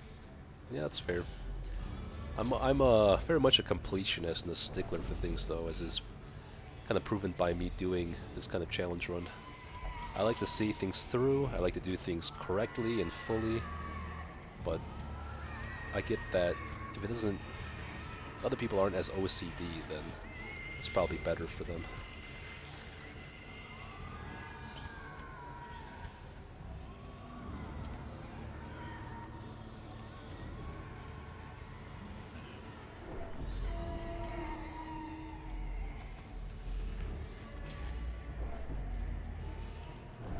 I think this is the last rack of knives.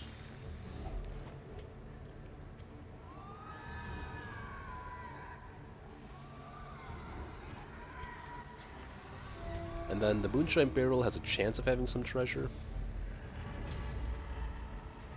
Who would I want to get that on?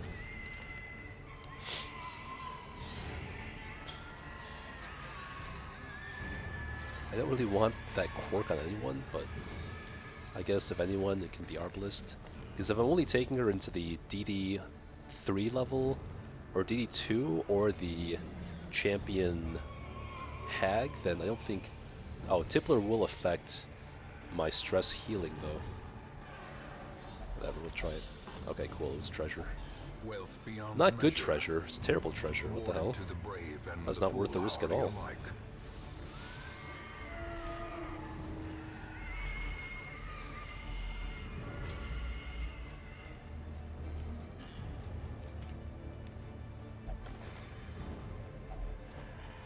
Maybe I shouldn't be a pushover, just to... Oh no, I don't even have a key, so no, I won't do a last fight here. If I had a key, maybe a bit different story, but I threw out my keys, so... There's not even a guarantee I'll get anything from that chest. My loot is full enough. It is literally full, just not fully stacked. We're fine.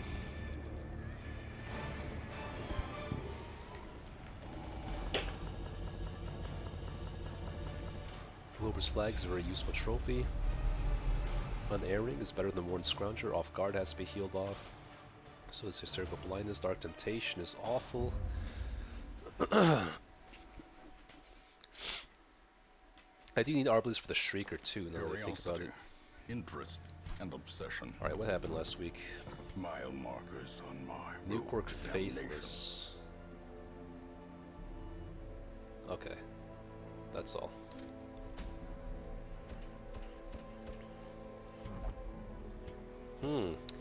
What's this quest? Sunshine in the Thicket? Okay. This could be my opportunity to take on the Hag next week. As long as the thing from the stars doesn't cuck me again. Alternatively, I could also go for the Champion Flesh. This is a quite a conundrum. They're both pretty good options.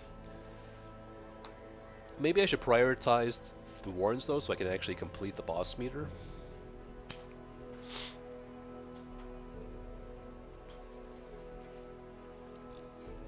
I think I got at least one more quest left in me for the night.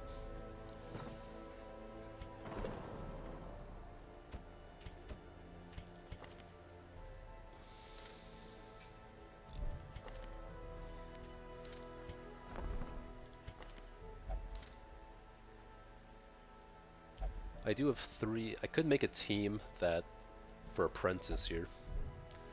And antiquarian could also give me a bit of gold. Whereas I could not do that with the Wield quest. The question is, do I have a team ready for Flesh next week? Do I have a team ready for Hag next week? We're still in low infestation, that's good. How much blood do we have? I feel like we only have 3 blood and we never picked up any since like 5 weeks ago. 3 blood still. It's not good. Okay, so let me look at my team compositions for both the Hag and the Swine Flesh. The important thing is that I always have to have men-at-arms ready for Wolf. He still has not spawned, which is kind of crazy. It's kind of making me a little bit anxious, but should be okay. Off guard has to be healed off. I could probably lock in no. Hot to Trot, maybe.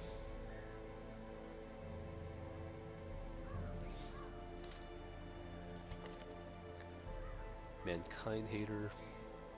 It's also not bad versus the Flesh. So it'd be like this.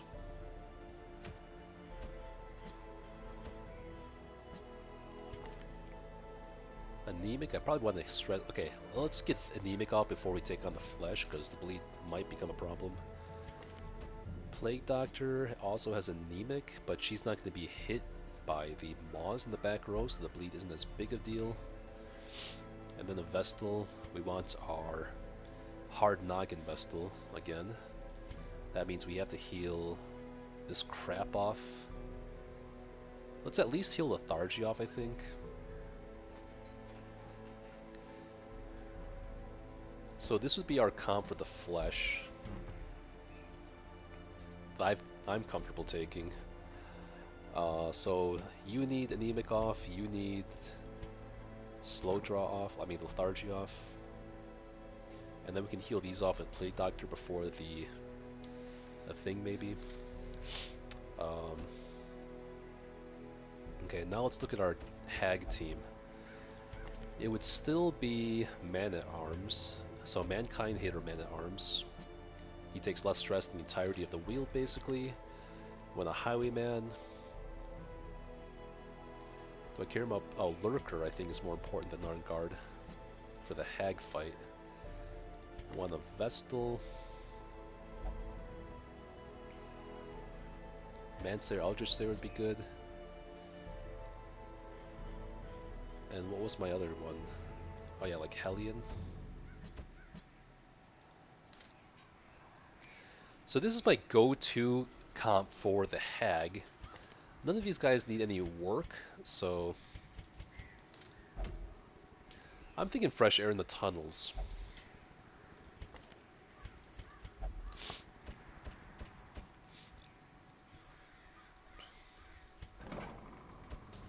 So let's get Anemic off of Houndmaster. I don't think I really care about any of these quirks, especially because I can't afford any of them. Lethargy has to come off. Dark Temptation needs to come off, so does Off Guard. We can lock in Hot the Trot maybe.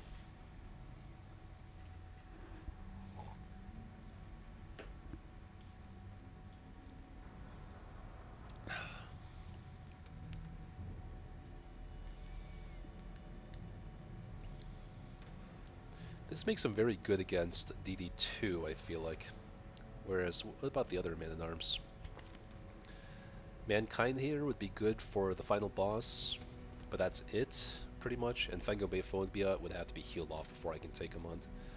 But How to Try is still, like, so good leading up to the final boss. I think I still want to lock that in. Resilient would be good against the final boss as well. But I think for safety, yeah, Hot Try would be really good in DD2 because I can only take one trinket and it's not going to be accuracy. So having a little bit of accuracy to stun on round 1 seems really nice.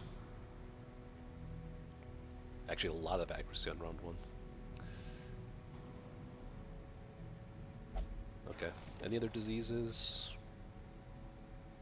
I think someone else had a Nui or something. It's probably the Man-at-Arms. No, he has hysterical blindness. Really? No one else has diseases? You have a lot. Okay. So, got that taken care of. Let's stress heal you 2. Damage for you. Minus stress for you.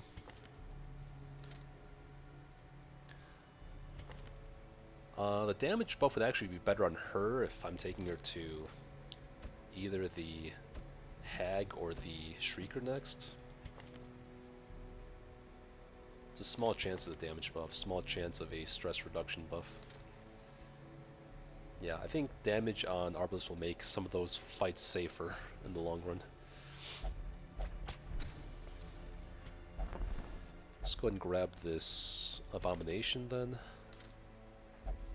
And we have to dismiss someone now to fill out our level 4 team, so let's take a good hard look at everyone. First of all, let's check this place.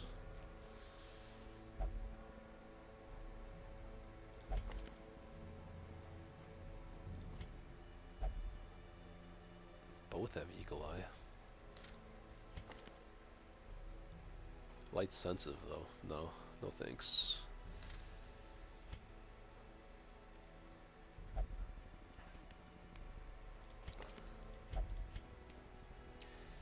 It could be this occultist, but we literally just locked in Hot to Trot on him, so that's kind of sad.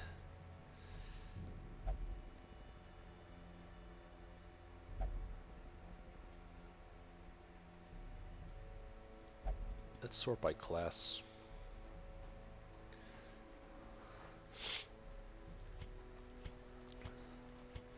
Do I need 2 shield breakers? I only really plan on using Shield Breaker for the Countess that's left, and then the DD3. Maybe I don't need 2 Shield Breakers. They do have great quirks, though. One has really good offensive quirks, one has really good defensive quirks. And a good offensive quirk. It's such a tough choice. We need 2 Crusaders. We need Abomination. How's this Abomination look? Not that good. Oh, we can't even take the Abomination team to Hag if we wanted to, so yeah, well, we're not going to do that. 2 Highwaymen. I do need 1 for DD1. I need 1 for DD2. Vestal. How many Vestals do we have? 1, 2, 3, 4, 5. Do we need all these Vestals still? We have 2 level 5 Vestals. Surely that's not... They're both so good though. I don't need this many Vestals.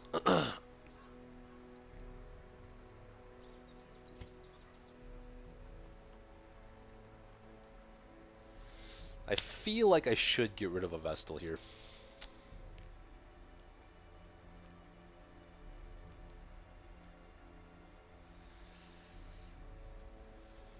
Alright, so who's it going to be?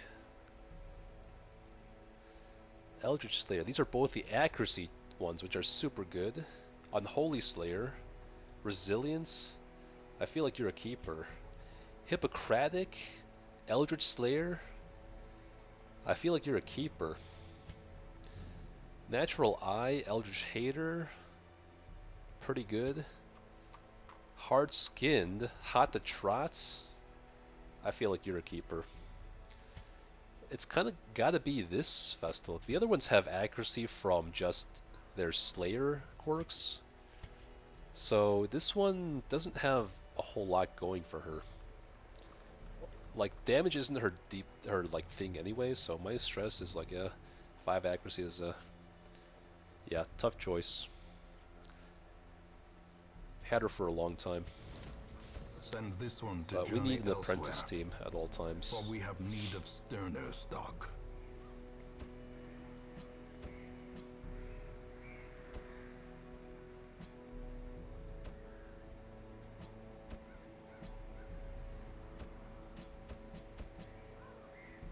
Yeah, this formation looks perfect. I mean, this formation works. We have a little bit of everything here. You are obviously getting your most broken items.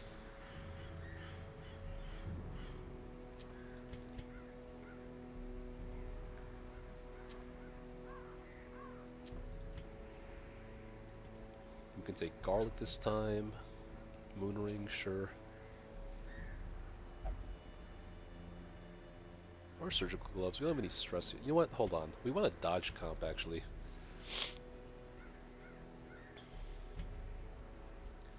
Feather crystal, map.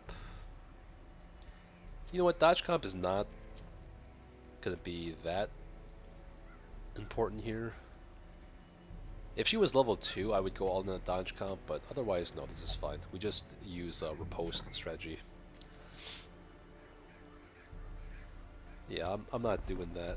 I am gonna save all 4 final DD levels for the last, as the last quest of the entire campaign.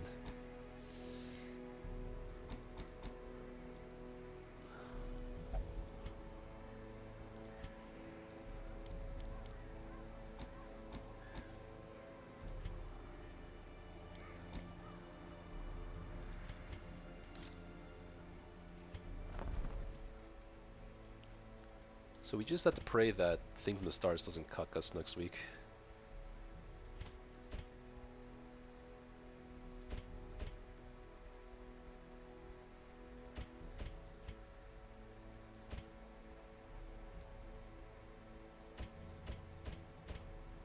We'd like to have 1 more Encourage.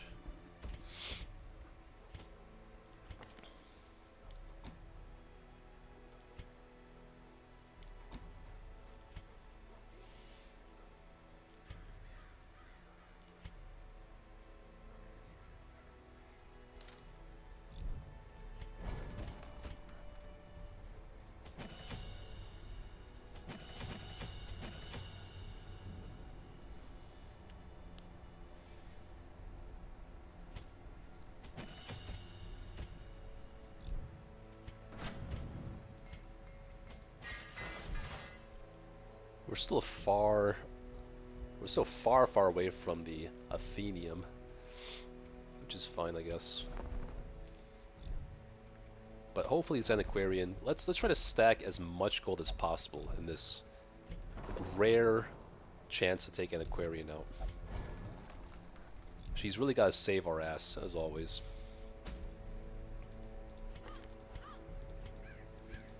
Okay, trinkets to sell. Definitely the Signet Ring.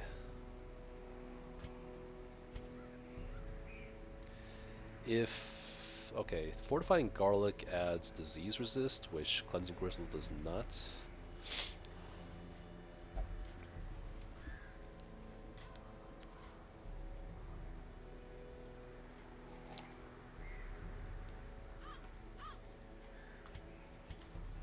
These are all class now. Heavy Boots is never going to be used.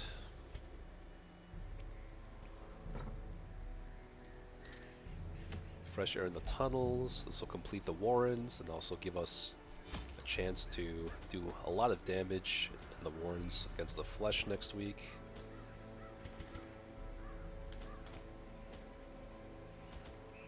We don't have to go crazy on Curiosity on defensive because it's Apprentice.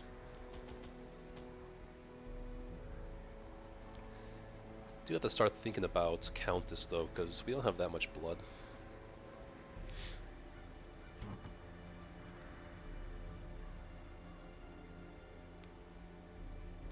Did I sell my second Demon Cauldron? Interesting. Oh no, I just equipped it. Okay. Okay. Please make me rich. Okay, let me mark down my notes here. It's week 77. We're taking Anti, A-Bomb, Occultist, Man-at-Arms, and the Warrens, Apprentice, Medium. Amount of gold we got this week, around 5,000 again. Okay.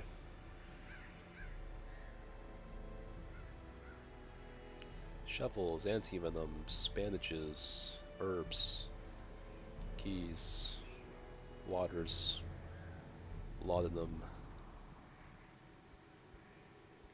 torches, dust, no blood, no scales. 9 scales is nice. I can use 4 for the hag like I plan to, and then have 5 left over for anything else. Alright, BRB.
The swine draw power from their horrid Alrighty markings then. and crude idols.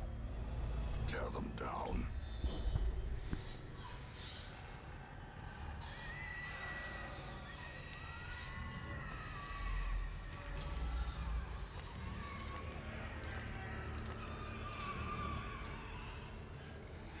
That's why we take a lot of holy waters.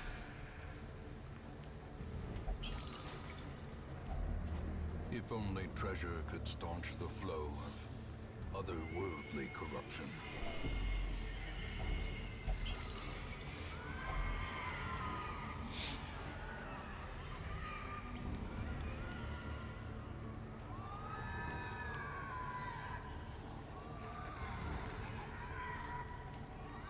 I did talk about gold as a priority this quest.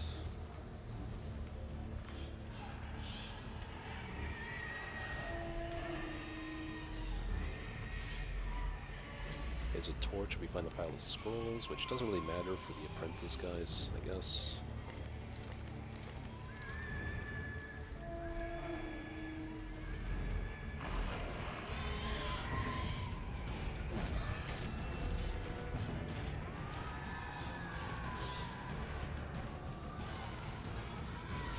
A decisive pummeling.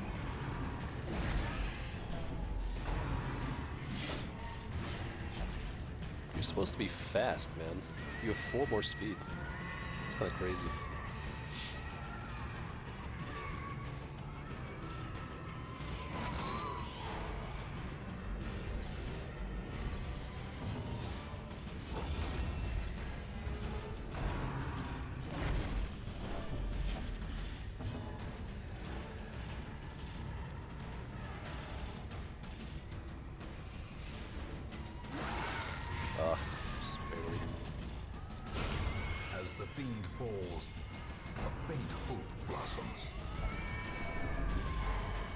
wait a second. Confidence Can he- surges as the enemy crumbles. That was actually really bad for a second. If that guy could hit in crit rank 4, like what the fuck? Press this advantage.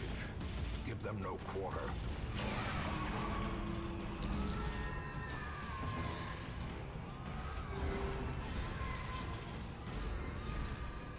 What the actual hell was that?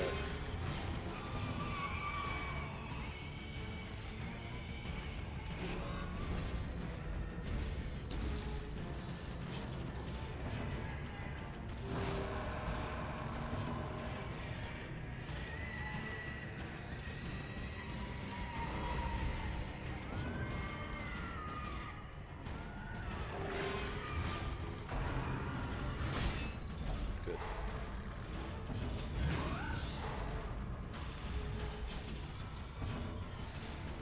Okay. Have to start preventing stall mechanics now, so... Alright, I'll do it on these two. Or these two.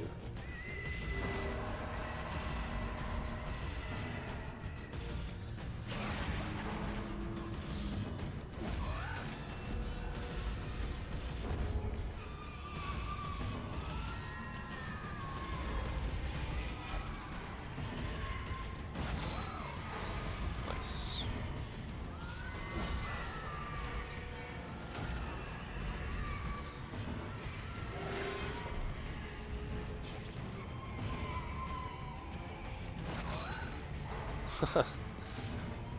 It's funny.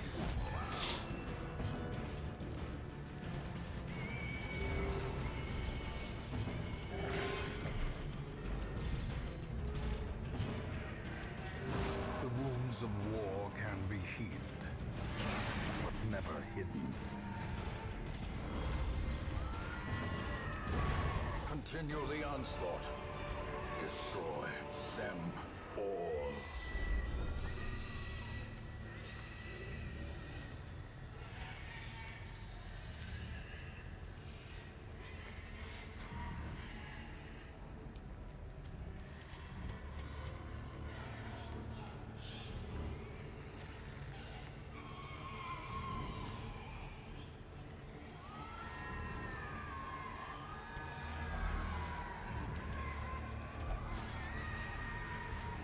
Speed RNG is the worst mechanic, really?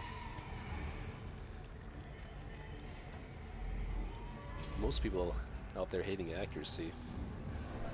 I think it's,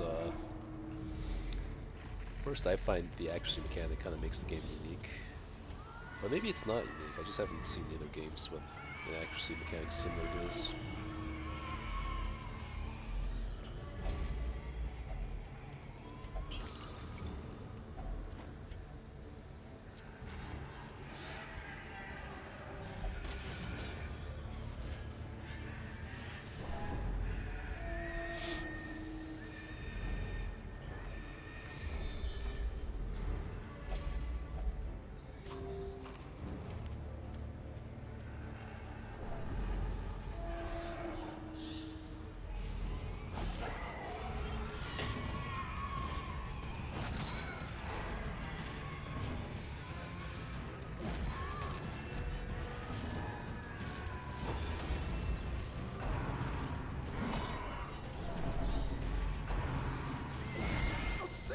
Strike. I was like, don't you fuck me over here. The ground Could he have just straight up killed me here? That's pretty disturbing, but I guess that's the nature of the game, kinda.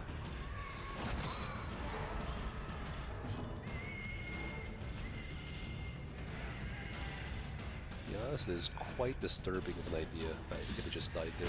Their formation is broken. Maintain the offensive. Okay, so they gotta camp after this. The blood pumps. The limbs obey.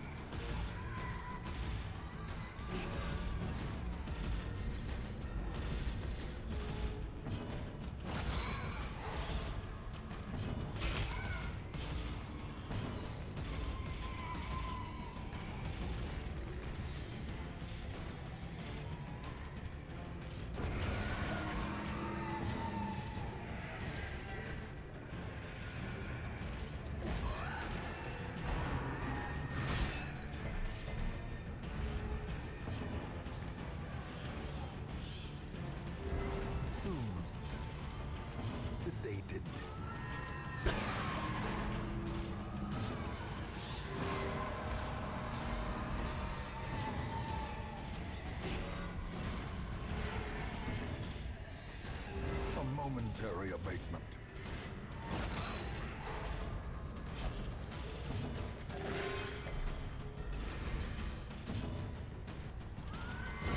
A powerful blow.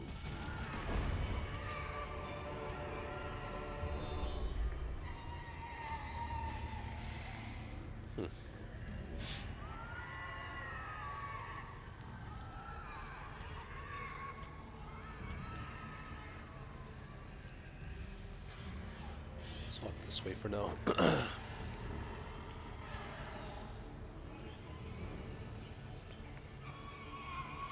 Which means I think we just got the hunger check, so let's walk one more hallway.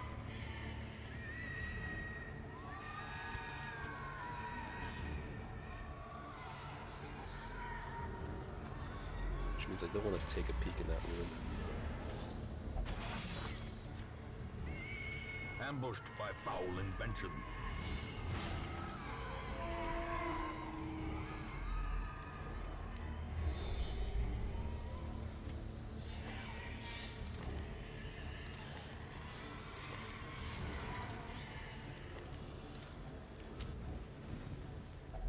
A spark without kindling is a goal without hope. 14 camp points. That's pretty nice.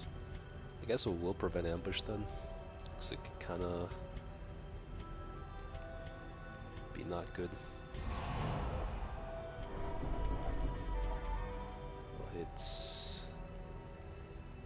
tactics every time. Maybe maintain equipment. Maintain equipment and then encourage. Good thing I took encourage on occultist, actually. It's worth 1,000 gold to make sure I get this done good.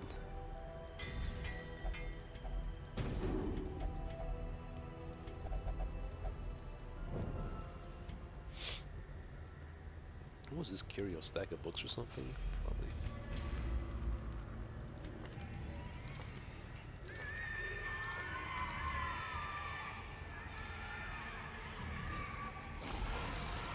Disgusting. Speed is actually not bad in them. He has enough accuracy too, so it's actually, I don't mind it at all.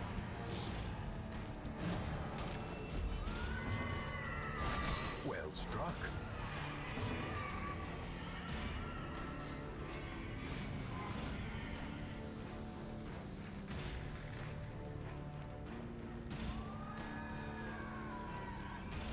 I want this guy to shuffle backward, I think. So I'll stun him.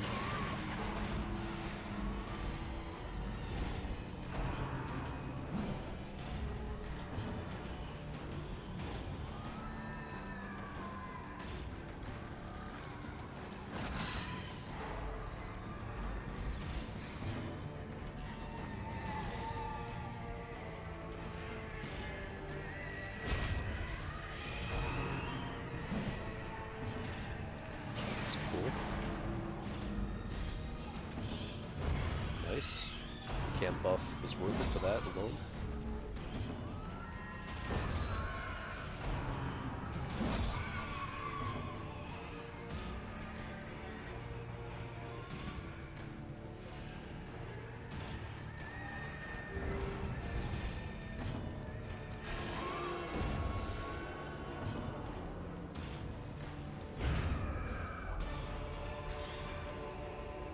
Remind yourself that overconfidence is a slow and insidious killer.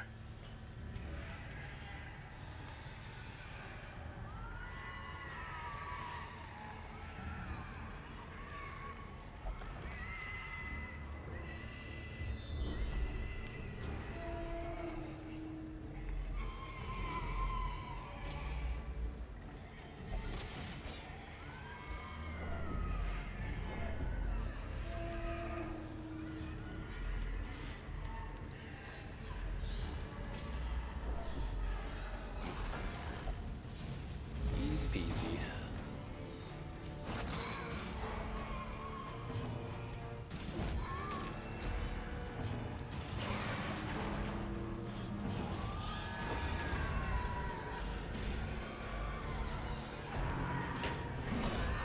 mentality clarified in a single It's not strike. nice.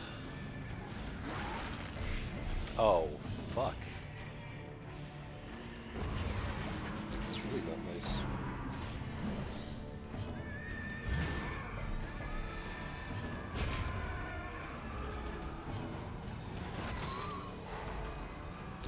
Slowly, gently. This is how a One life is sequence of taken. events. Where are these curios?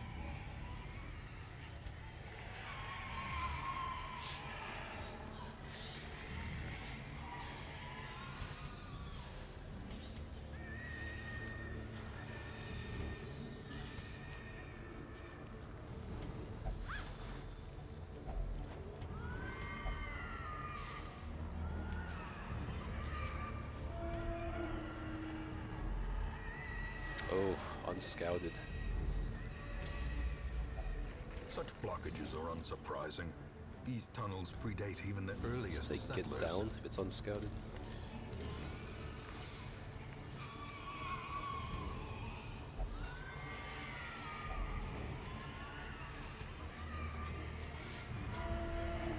It's gotta be in this last two hallways. It's crazy. Quest location, quest location. There we go. It's too bad I picked the long way, I guess. Hey, is Grim, first time chatter. Hi, Travalindo o Mina Fea. Sorry, I don't quite speak Spanish.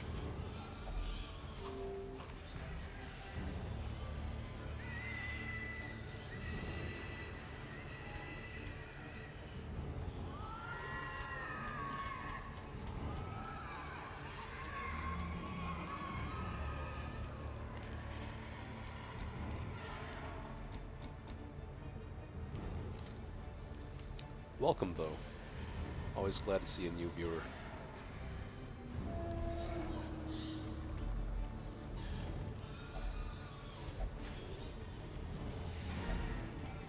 Okay, let us fill our bellies with loot now. Let's eat up, Antiquarian. Make us rich and save our entire run. With said riches.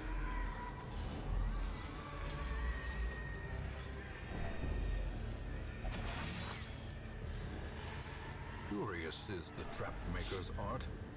His Okay, efficacy we actually don't have enough unwitnessed by food his to own really eyes. screw around much. I will keep the map on just in case of a secret room scout from here.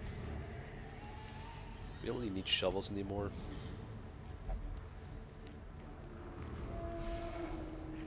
My favorite hero, I think it's gonna be the Highwayman, just for his flavor, his design. I love playing him as well. Big fan of the Highwayman. This guy has been kind of bullying me. Even though I want to prevent the stress from coming in, it's probably safer for the entirety of the run just to stun this guy. So we're gonna do that. I'm not gonna muck around. Yeah, fine.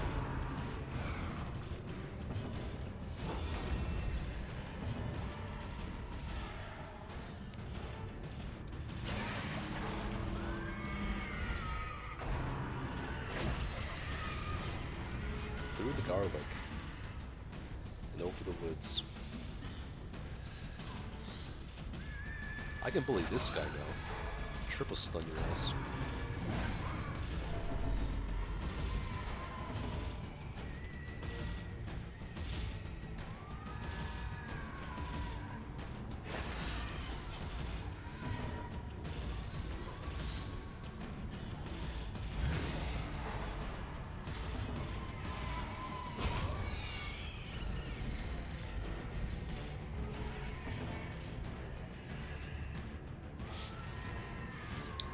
$125. Oh, you're still getting stunned, my man.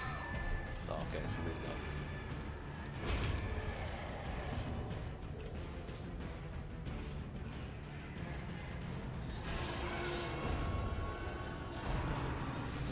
Exposed to Not a killing enough. blow.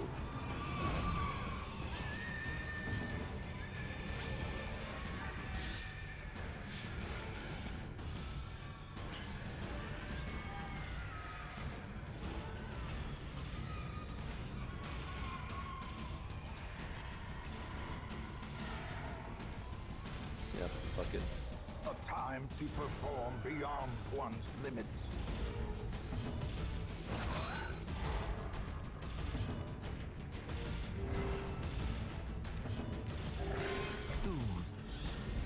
Who is your favorite hero, Haze Grim? Or your top 2 favorites, I should ask.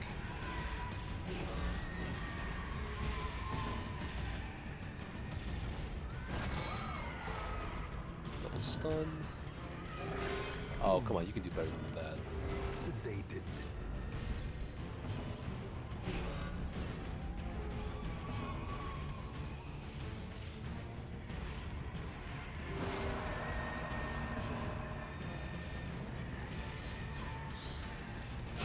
Oh, I didn't mean to kill you. Okay. It's gonna make doing fights a little bit difficult.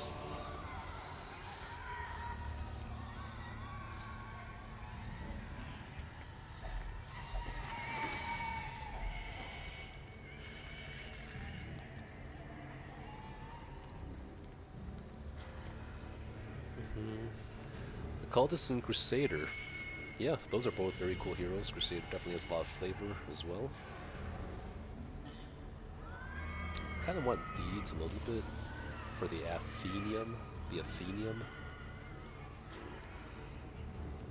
I don't fuck with Citrines.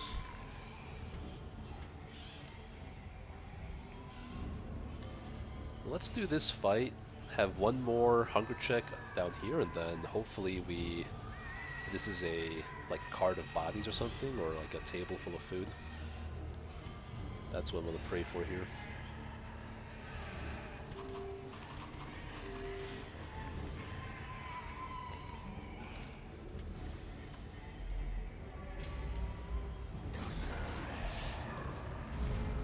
To know someone's playstyle is better to ask the least favorite hero. It's probably fair. The least, definitely, and Aquarian. Yeah, I mean, in a way, she may be the least fun to play, but she's definitely necessary for any challenge run or long-term gameplay with gold. Especially when you get into the harder game levels where everything costs like double. She's kind of necessary, unfortunately.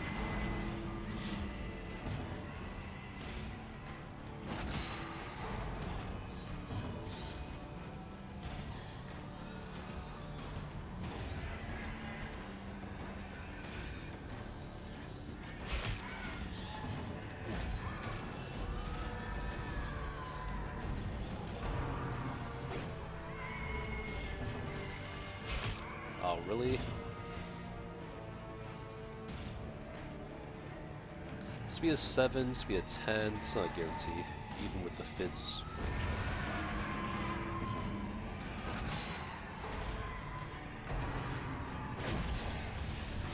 Wow, they're really getting through the garlic somehow. I don't know.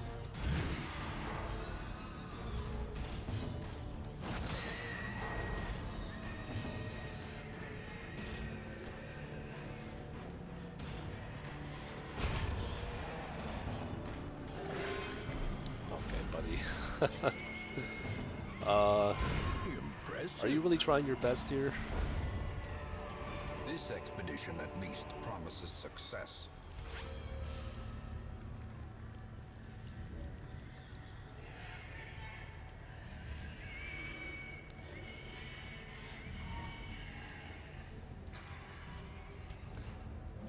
It doesn't look like I'm gonna get a secret room.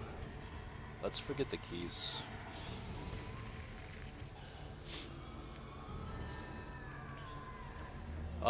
I do like Arbalest, but only for, like, I need an Arbalest for a couple of fights. So, can't be Arbalest. I do not use Musketeer, correct, but that's only because in this specific challenge run, the Musketeer doesn't fulfill the quest goal of getting people to level 6, so it's kind of pointless.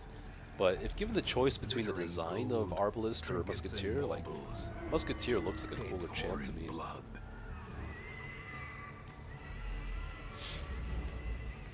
Alright, you want more fights? We'll get more fights.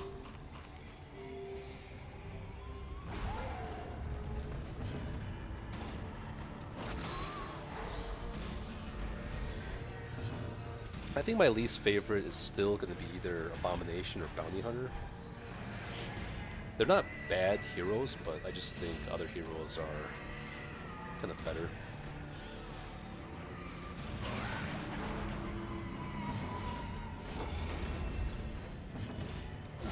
Precision and power.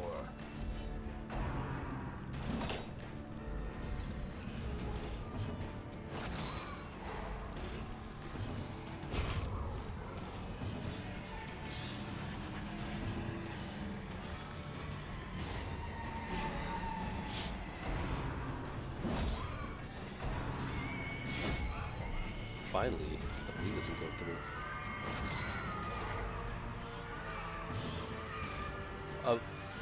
Abomination actually has lower than average base stun chance. They actually nerfed his stun chance because they introduced really high stun chance in the Broken Key.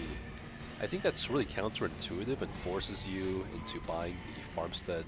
I guess the point is it kind of forces you into buying the Farmstead DLC, but no, his stun chance is not that high at the base level unless you go to the Farmstead, unfortunately. But with the trinkets, his stun chance is probably one of the highest right now, if not the highest, with a combination of his best stun trinkets.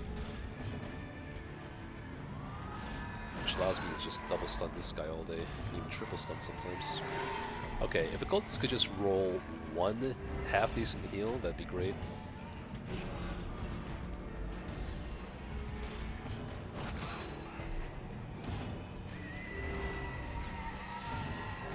Okay, thank you.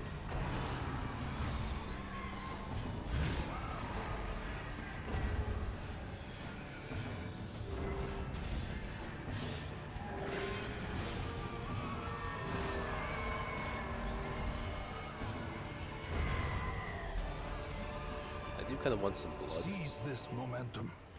Push on to I the think we're task probably end. not going to need anti-venoms. I mean, what are the odds? It's just spiders and munchworms. I think we're okay.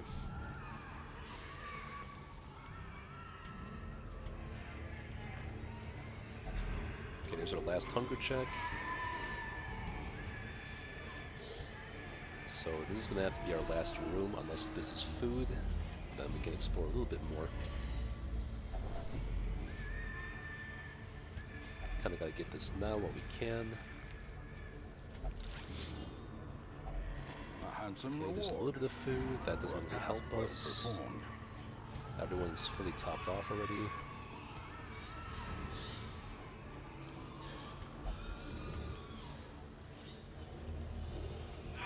Oh, okay. Right when we throw out the anti-venoms, it's this bullshit. Perfect.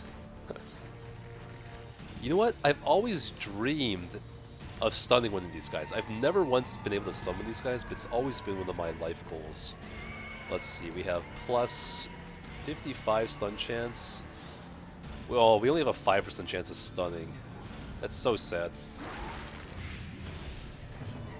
How freaking sad is that?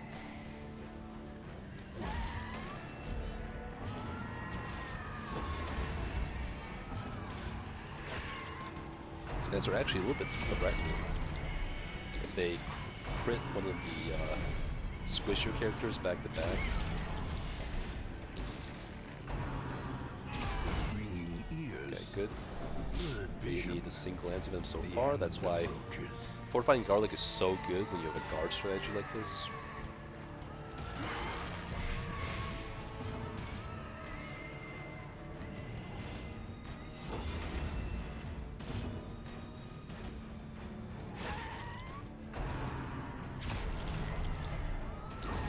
A death by inches.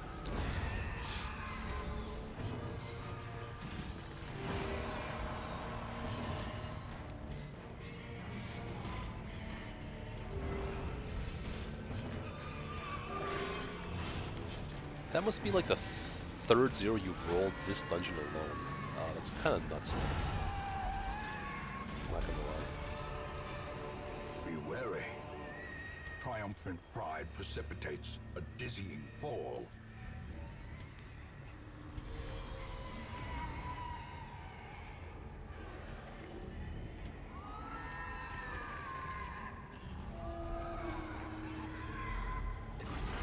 Okay, it's not food, unfortunately.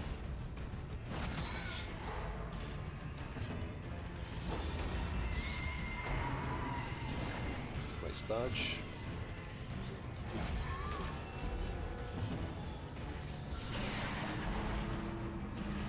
A brilliant confluence of skill and purpose. This could very well be the last time we can actually take an Aquarian, so it's kind of sad.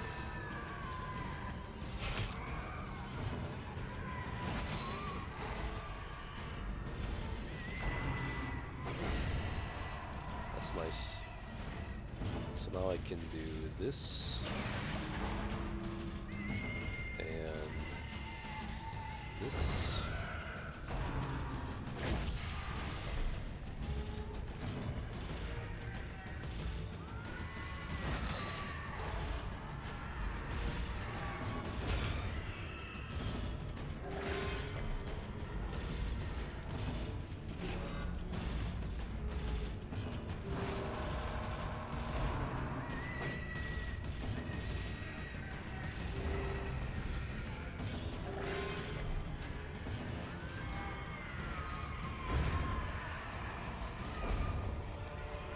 These nightmarish creatures can be felled. They can be beaten. I know this is a pile of scrolls, so unless this is herbs, I don't know what it is.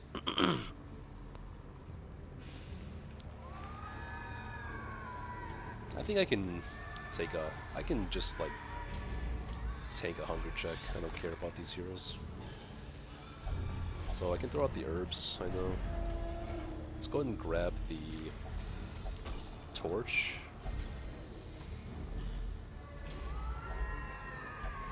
The requirements of survival cannot be met on an empty stomach. I think this thing might be able to give us some loot too. So I don't care about corks and any of these guys. I'm just gonna do this. Okay. I'll just grab the torch up here. Yeah, you can turbo shrubs. You just have to go to the tile where you saw the secret room up here. It's happened to me like maybe twice in my whole life. But yeah, it does happen.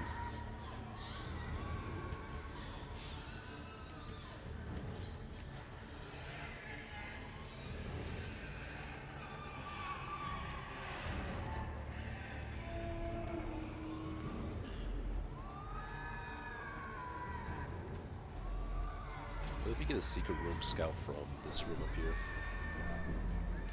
Might as well try to roll virtue on some of these guys, if I can. The invisible trap one just happened to me the other day. That's happened to me like at least twice this campaign, I feel like. I don't think there's any way around that, because there's no way to click on the trap if you can't see it.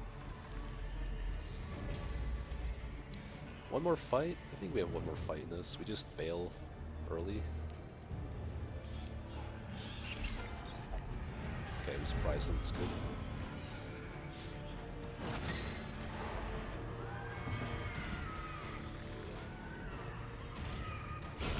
Another abomination cleansed from our lands.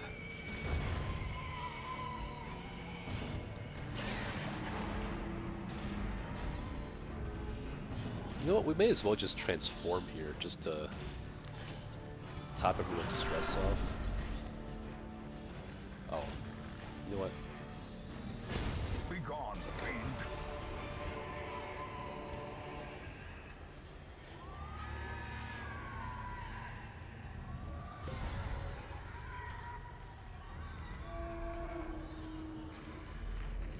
Yeah, I don't think they're releasing any more patches for this game, probably.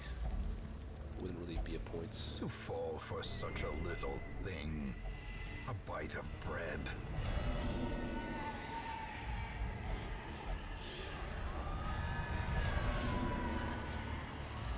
Okay, guess we're just dismissing Even the all aged of these oak guys. will fall to the tempest's winds. I think this is a pile of books. I might as well try to grab it.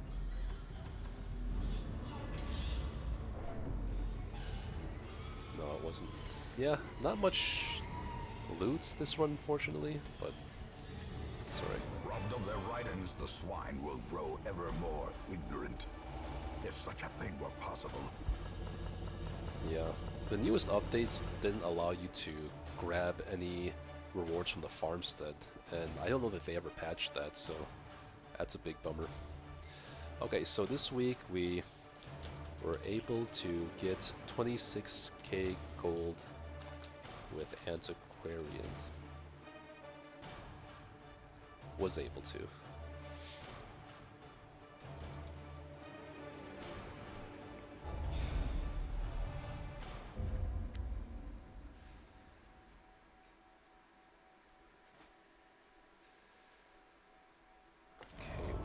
Twisting tunnels no 78. longer exhale the toxic stench of Kind of degeneracy. made like 5,500 from the bank this week. Oh, you gotta be fucking kidding me. That's exactly what I was afraid of. You can do the quest, do everything right, but Think from the Stars is still gonna shaft you. Yeah, it's not worth using the percent damage buff when Think from the Stars is potentially gonna spawn. So this could either be a week to do the Shrieker, which sounds pretty good to me, or we take on the Countess. I don't think it's worth doing. It could be worth doing Gentle Tide to go for the crew boss next week with extra damage. Yeah, you know what? That's probably one of the better options this week. Okay, perfect. Nice team to replace our current guys.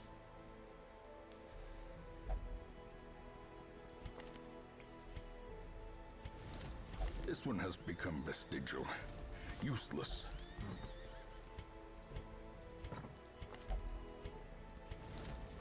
Another soul battered and broken, cast aside like a spent torch. To fight the abyss, one must know it.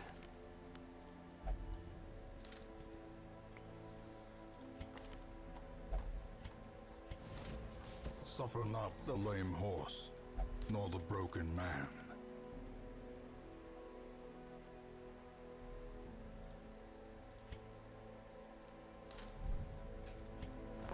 Alright, what happened in the hamlet here? Quest of personal hardship and gain. Okay, I guess Shrieker's out of the question. At least she doesn't take up a slot here. Let's try to get hysterical blindness off you. I guess we get more of these diseases off you too while we're at it. Let's see what kind of comp I can scrunch together here. It's probably going to be... yeah, the Plague Doctor, Grave Robber, I gotta get leveled up. You, so maybe not Grave Robber, maybe it's gonna be a Cultist instead, so we can pull the fish.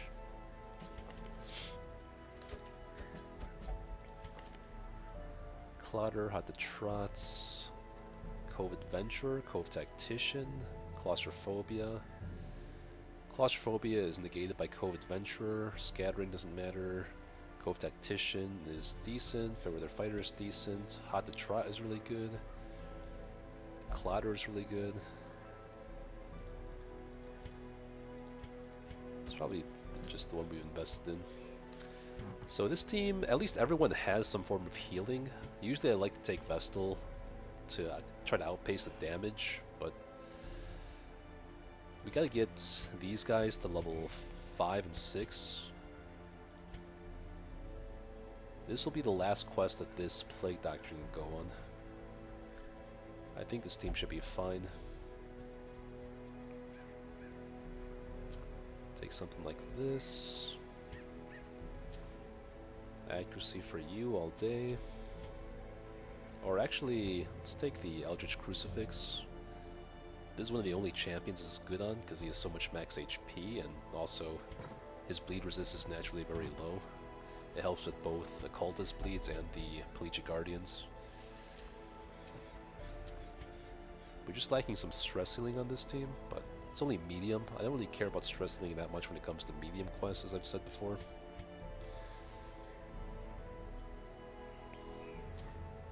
Would be a shame not to bring the map though, so because The blight chance is already guaranteed on the Cove enemies. The extra 20% stun chance isn't going to be like that crazy. So map on him, and then he can heal off his own stress. So that means next week I try to get ready to do the crew boss. And that means I should make sure I have a team prepared for that, if that's my plan. Of course, Think from the Stars could just screw me over again, as always, but what can you do? And week 78, so we got 22 weeks left. That should be enough time to finish the ruins here, unlock the bosses. Yeah, groupers are what killed me my last week 87 run, so I am super mindful of those guys now. So for the the crew fight next week, it would be the Cove Adventuring Man-at-Arms would make sense. So we'd want to either stress heal him or get off Hysterical Blindness. They're both pretty bad. Oh, we are bringing a Jester though, so Jester's all good. I know he doesn't have any bad quirks. Could also be Crusader. No, Jester, we like to dodge tank versus the Anchorman. It's always my strategy. The Highwaymen are both good. We got both Eldritch Haters. We won the Vestal. We got Eldritch Slayer, Manslayer, Unholy Slayer. This is all good. Unholy Slayer is good for the crew boss because he's unholy. Man-at-Arms can guard. Where's my other Man-at-Arms? Yeah, you're fine. You could go next week too if I wanted to. So, I am ready to do the crew next week. How many bosses do we... We've only done like 2 champion bosses, right? So 1, 2, 3, 4, 5, 6, 7, 8, 9, 10, 11, 12... 12 bosses plus the Guardian is 13. So 13 weeks. We got like 10 weeks to spare. Or maybe not, maybe 8 weeks, counting this quest we have to finish in the ruins. So we have up to 8 retreats. We should use them pretty wisely and generously. But things are going pretty well. Abomination is actually kind of carrying, not gonna lie. Like, I kind of want to save him. I'm kind of glad he's level 3 so I can take him out on a lot of quests that are remaining. He's kind of carrying these teams with the Broken Key. And his speed, his naturally high speed, plus he makes me feel a little bit safe against Shambler, because he is quite good against Shambler. Maybe not from rank 3 though, because he can't use Rake, which is a little bit unfortunate.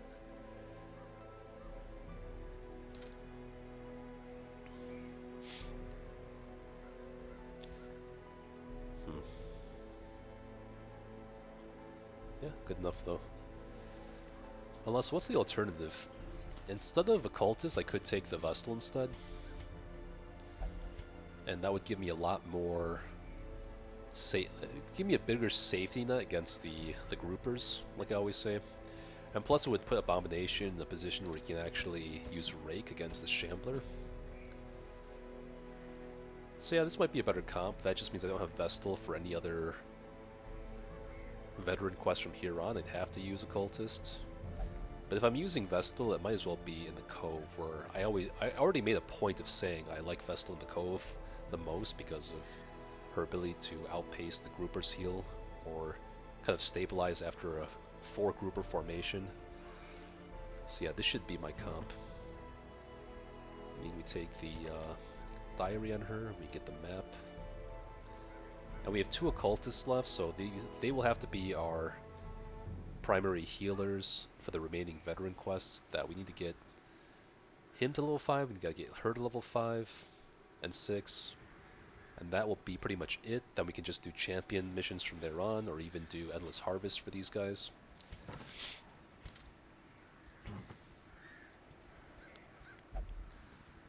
Where's my A-bomb? Get the map off him.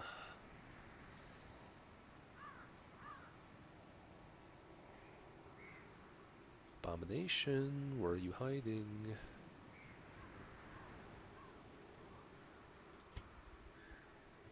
Oh, you're still on the team. Okay. That's right. How much health do you have? 41 health? Maybe you still keep the map and like give Vestal like a Mooncloak or something? Hmm. Good question. Yeah, maybe you take the map because you can heal off your own stress, and then Vestal takes the Mooncloak for some extra protection. Who do I care more about getting pulled with the groupers? If Vestal gets pulled, I can transform and slam in front. If Plague Doctor gets pulled, then she can't use her best abilities. Vestal can always stun in rank 2, so yeah, it's Vestal in rank 3, Plague Doctor in rank 4. Okay. Well, we'll think about it tomorrow. I gotta head to bed for tonight, so let's go ahead and raid out here. There's not many people on. Some of the people I usually raid are not playing Darkest Dungeon right now. We'll show some love to a lesser known streamer then. This person is doing some kind of fanatic fight, it looks like. Good night, Turbo Shreps. And thanks for tuning in, everyone. Dark Mage, Haze Grim, Turbo. Yeah, thanks for tuning in, guys. Always a pleasure. Have yourselves a good night, and see you guys tomorrow, maybe. I'm raiding out.